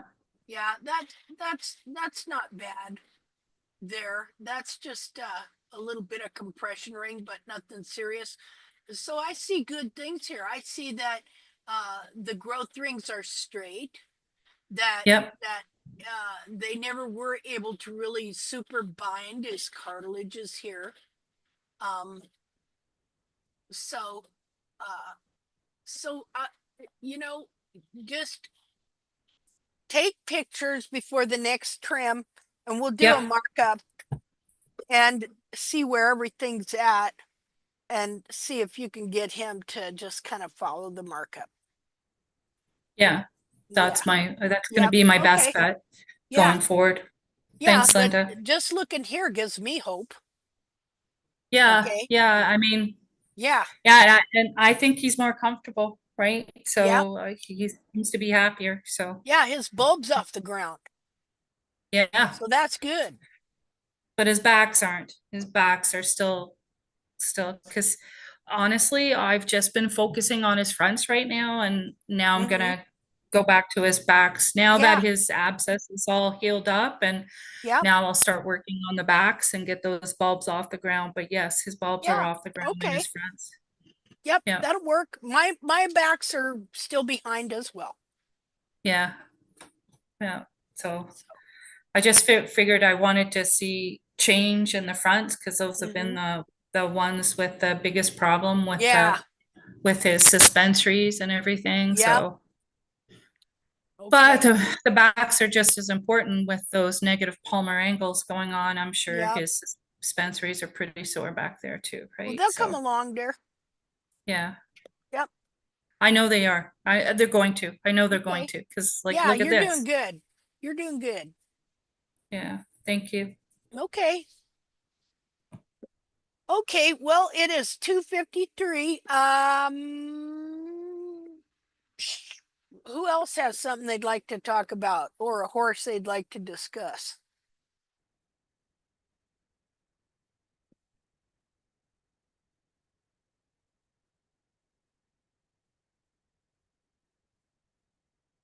Hello? Anybody? Linda, Yeah. it's Bert. Hello. Hey, dear. Would you feel like talking about the moving the horn tubules back when the horn tubules are all the way Yeah. to toe length? Yeah. And do you have a picture? You Are probably we will. are we doing Cheyenne? Yeah, but I don't have just when we trimmed on the 8th. Uh-huh. That's the pictures I have, Okay. which you would already have. Okay. Well, I'm gonna go look for that. Just a Okay. second here. Um,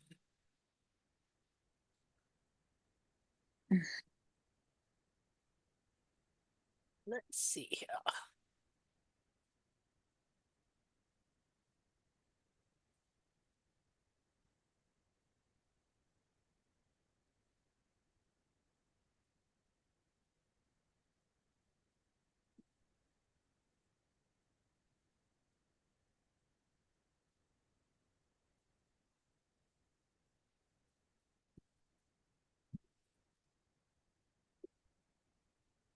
Let's see here.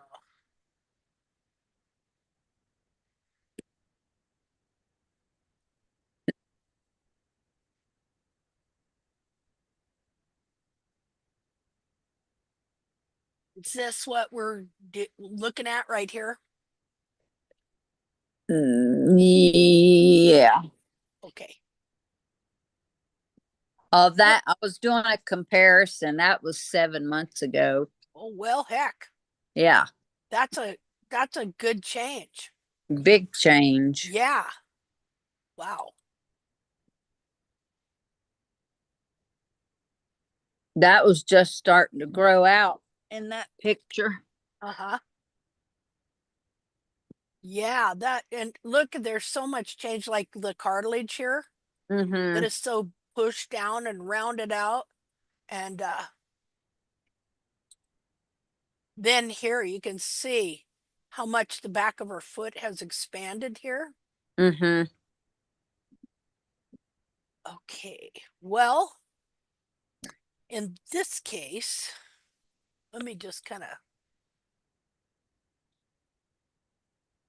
Oh, that's the little one. yeah, I'm looking here. Oh, gotcha. Okay.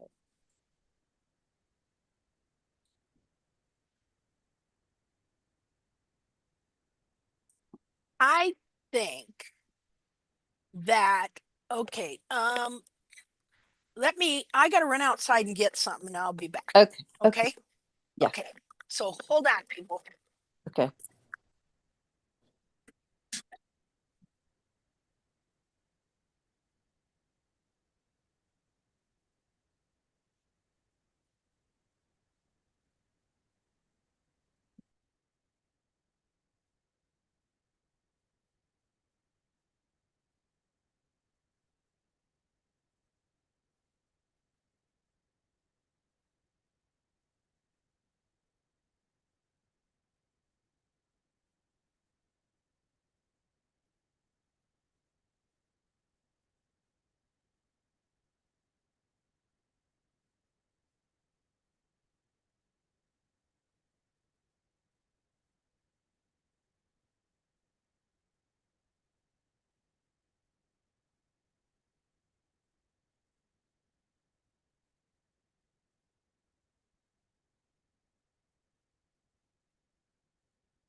Okay, I'm back. So I want to talk about how to get rid of flares without dressing down the wall.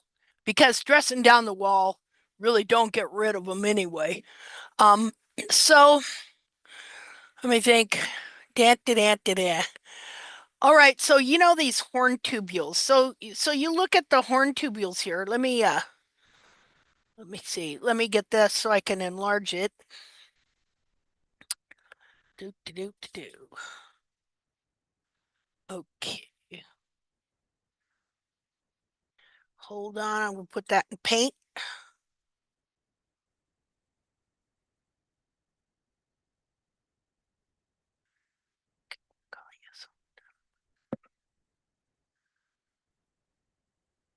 Dum dum dum. Just a minute.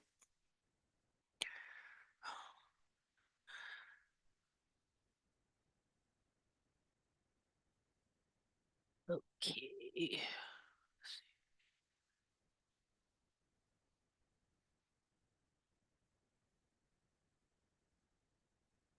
Okay, gonna do that.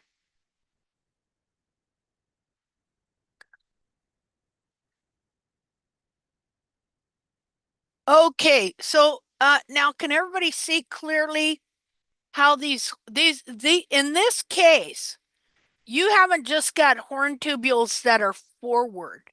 You've got uh all these horn tubules are also curved. You see them? Let's see here. Is that a laminar wedge in the front too? Maybe. I need to I'm gonna go look at a soil view, the most recent soil view as well. This is what I'm concerned about is so we have to be careful kind of with the soil wall connection. But one of the things that we see here is like, look here, how this just goes down and curves like that. So we're going to have to deal with that because what happens is the horn tubule, one continuous tubule, and because these are bent and curved out, then the ones, just a minute here, the ones coming up here, they're just always going to want to follow what's in front of them like that. See? Um, so they would call this like a flare, even. See? Because instead of going straight down like this, okay, they right here start to curve out like this. Let me undo this here.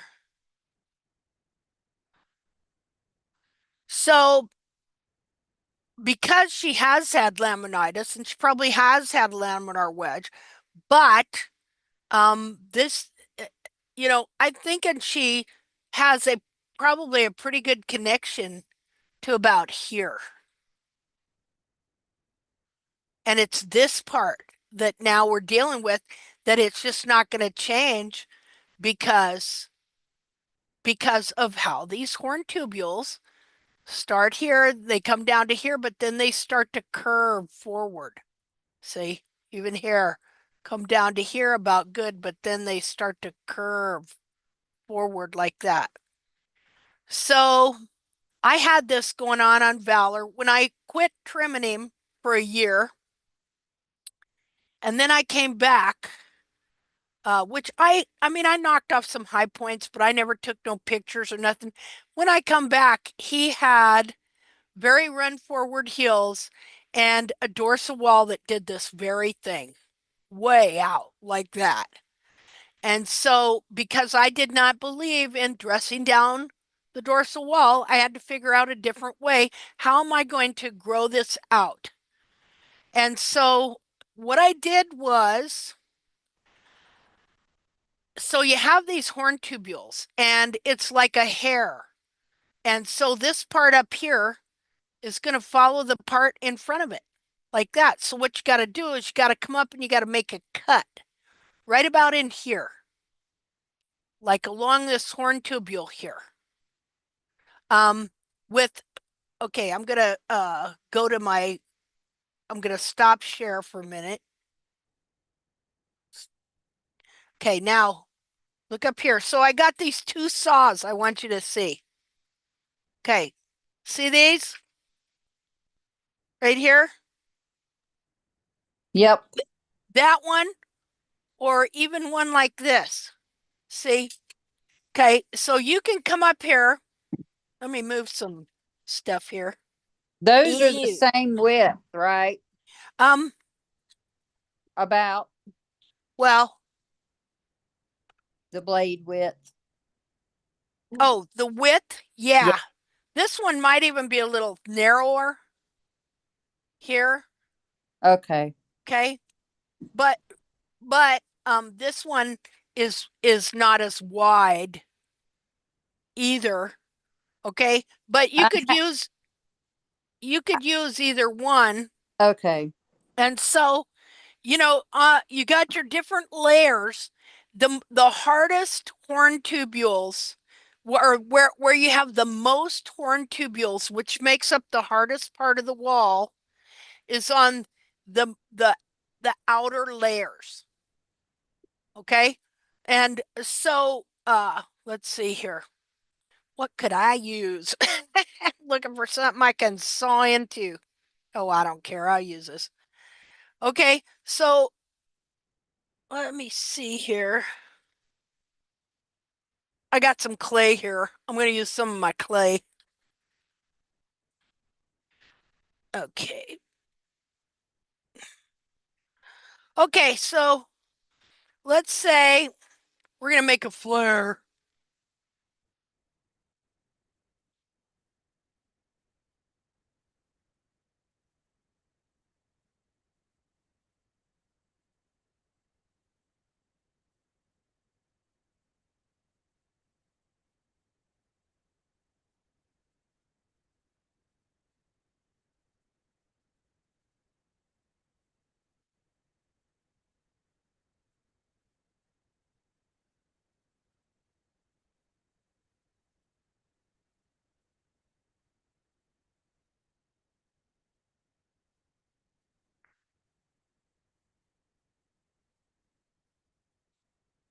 Okay, so you got this flare here, and you want the wall to grow straight down connected to the foot, but because of the horn tubules, the horn growing down from here is just going to follow those tubules like that. So what you do is you want to come up here and about where it starts to really turn out, which would be about here. Okay, there is where you would draw, take a pin. Just a minute here. And you would draw your line around like so. Would you basically follow a growth ring? Yeah, yeah. And you just want to take, what did I do with that? Take your saw here, and you want to do about an eighth of an inch. Just put a cut in there like so, because what that's going to do is that's going to make it so that this horn tubule here, instead of wanting to follow its natural course,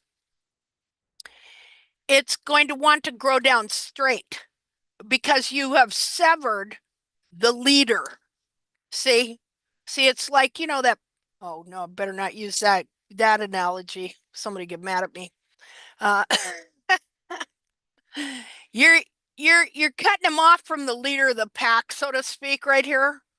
You know, it's like a one long horn tubule. Well, you're severing it right here. Just about, not all the way through. I mean, here, look at how thick the hoof wall is here. Okay? So you're only going in, not even halfway, about a third of the way into the hoof wall. You could mark it on here by, let's see, you could mark it on here by just, if I took this,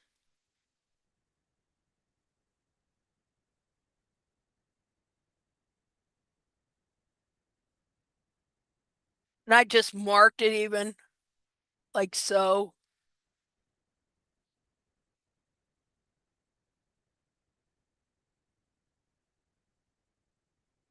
So that even it was just about that thick or so. You know, it wouldn't even have to do that. You could just, however you could mark this thing so that you knew how deep you were going, like that. And then you just come in here, you know, and here I'll even do it.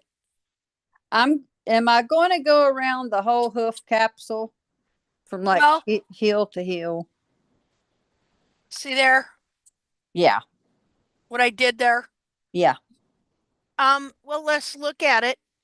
Yeah, where whatever is curved, Okay.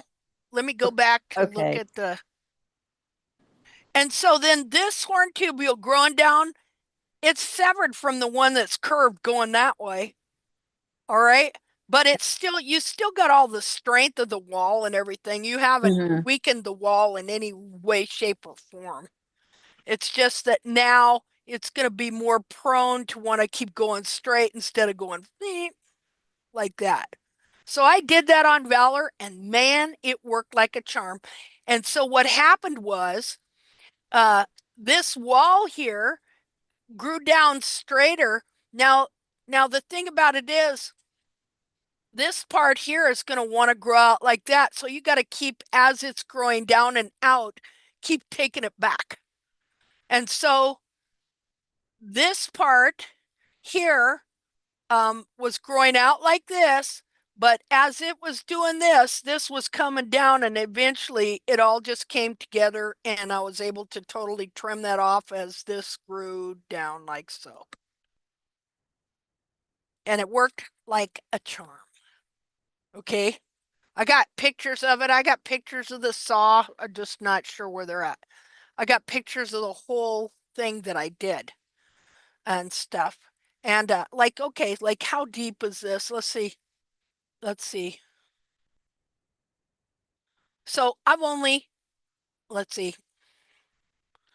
Yeah. See, I haven't even gone very deep in there at all. Not even that deep. See?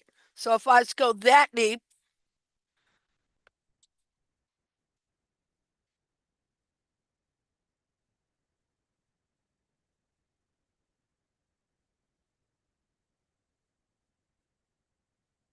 okay, now there, I'm about to it. See there? And then that's just severing those hardest horn tubules or most abundant. There's more horn tubules on the outer layers than on the inner layers. That's why the outer are harder and it gets softer as you go in. So it worked great. So that Is is that, what, oh, go ahead. What? pardon, does that work for flares that are on the medial or lateral side of a hoof? Or is this Um, just for like a laminar wedgie thing? Well, it would work for that as well, but you got to make sure why do you have that flare? Because it may not be a flare.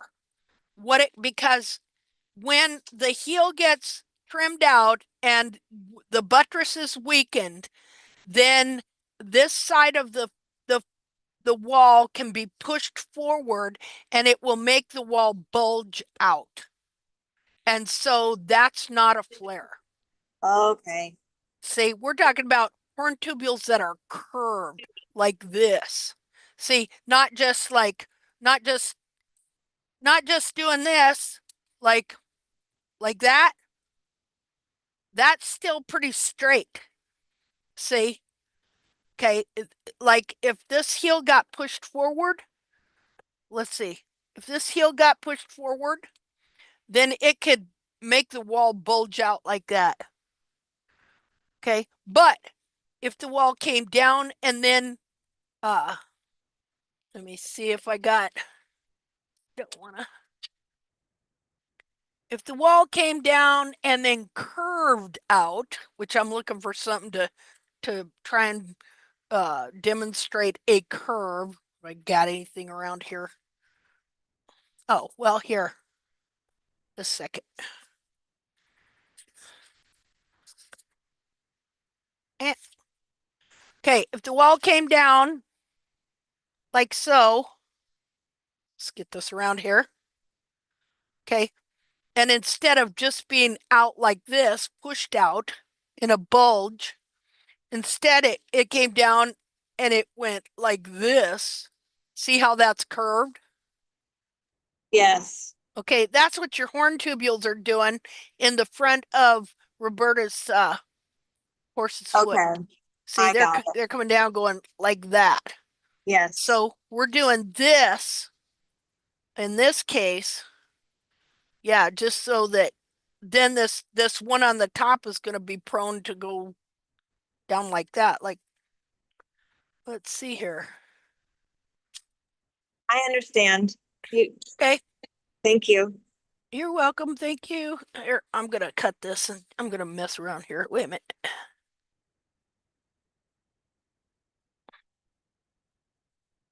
Okay, so in this case, so normally, okay, this paper's going to want to follow this. See there? But if you got a little cut, it's going to, well, it's not showing it very good. Wait a minute.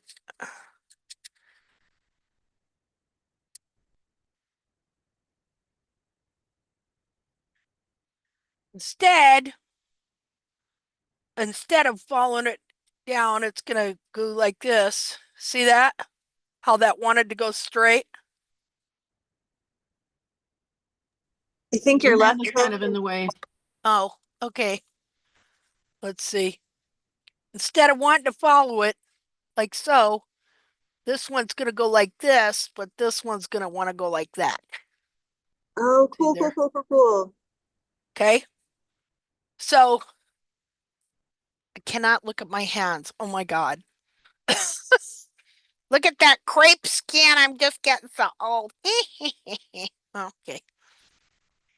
Alrighty. So that's the principle behind the matter on that. And then you just keep taking this off as it grows down and out, and taking it off as it grows down, and eventually, hopefully, you know, it'll all grow back together somehow there. Okay, take this off of here.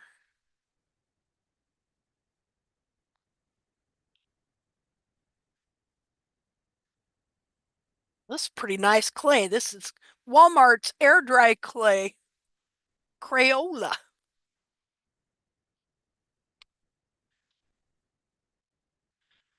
Okay, Roberta, let's look at a sole view.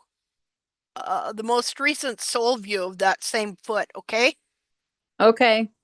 Do you understand what I'm saying there? How that works? Yeah. Okay. Because what we're trying to do is not disrupt too much the wall sole connection. Correct.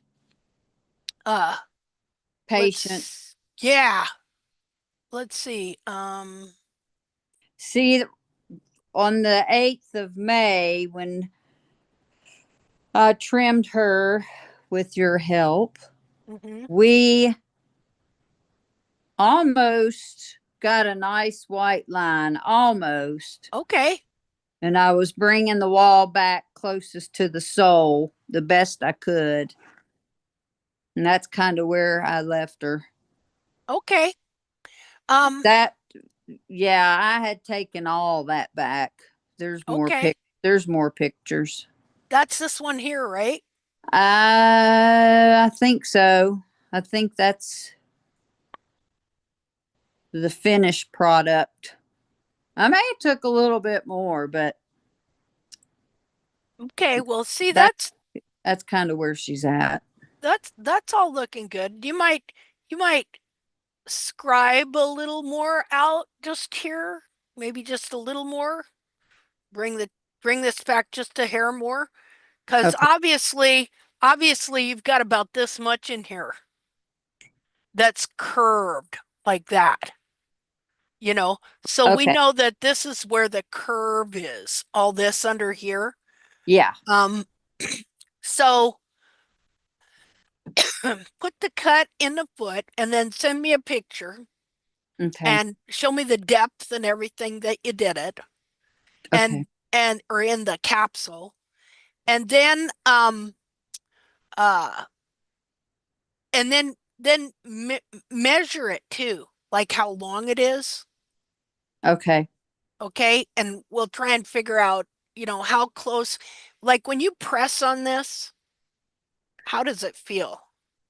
Well, when it's really weird, when I first did that, as you see that, I compress on it, not much, but then if you wait like an hour, Uh-huh. it's just a little bit harder than when you did it previously. It Huh, doesn't okay. stay that way. Uh-huh.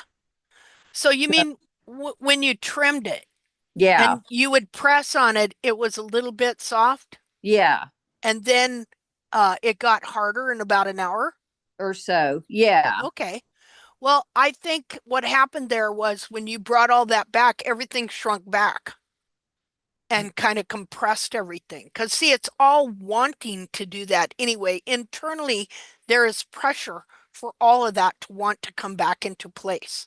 Just like, if I pull my fingernail out with my other finger, just put pressure on it, the Yeah. pressure is for it to want to come back to where there's no Yeah. pressure on it. Yeah. So, so that would all shrink back and up. And so it would be compressed, and that in and of itself is going to make that sole denser. Well, that makes sense because that was another question. Okay. You just answered it.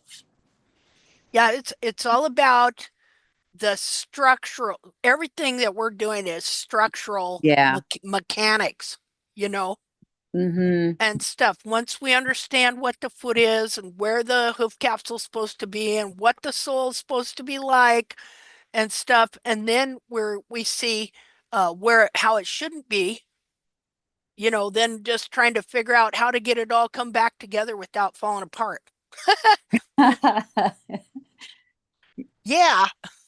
Now, on this foot, right under the R, you see that sole there? You can pretty much follow the crack line right Yeah. under the R.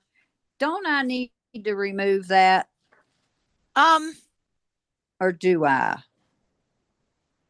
you can smooth out the lumps and bumps a little, but but see, right now I think we want to get this toe back without compromising too much of this under Okay. So, here.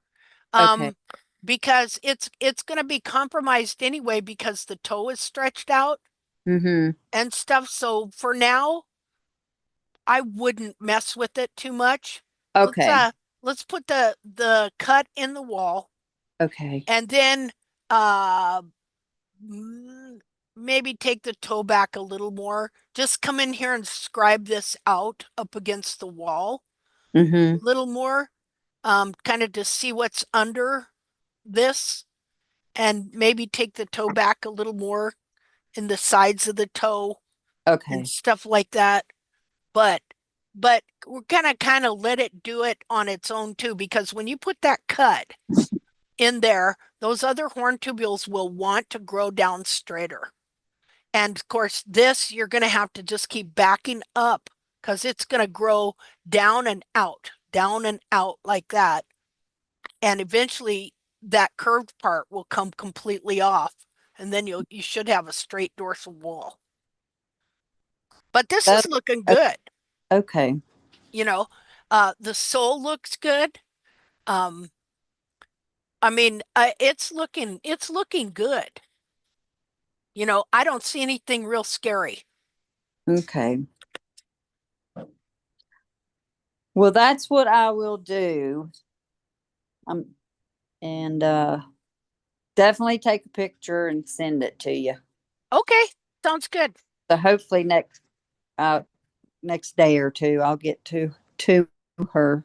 Okay. So Okay, well, guys, I'm gonna have to cut this short because I have an important call coming in. And so we're gonna end this for today, if that's okay with you guys. Sounds Um, good. Lots of good information. Thank you. Okay, and I'm probably gonna start doing just a hoof chat just for hoof suggestions and evaluations for anybody that wants them about once a week for only that. So I'll let you know about that too, okay? So Sounds good. if I didn't get to you, I'm sorry. But I have an important call that's coming in that I'm gonna have to take. thank you, So Linda. hey, well, Thank you, Linda. you're welcome, guys. Have a great week. Thank you. You too. Okay, bye-bye. Bye-bye.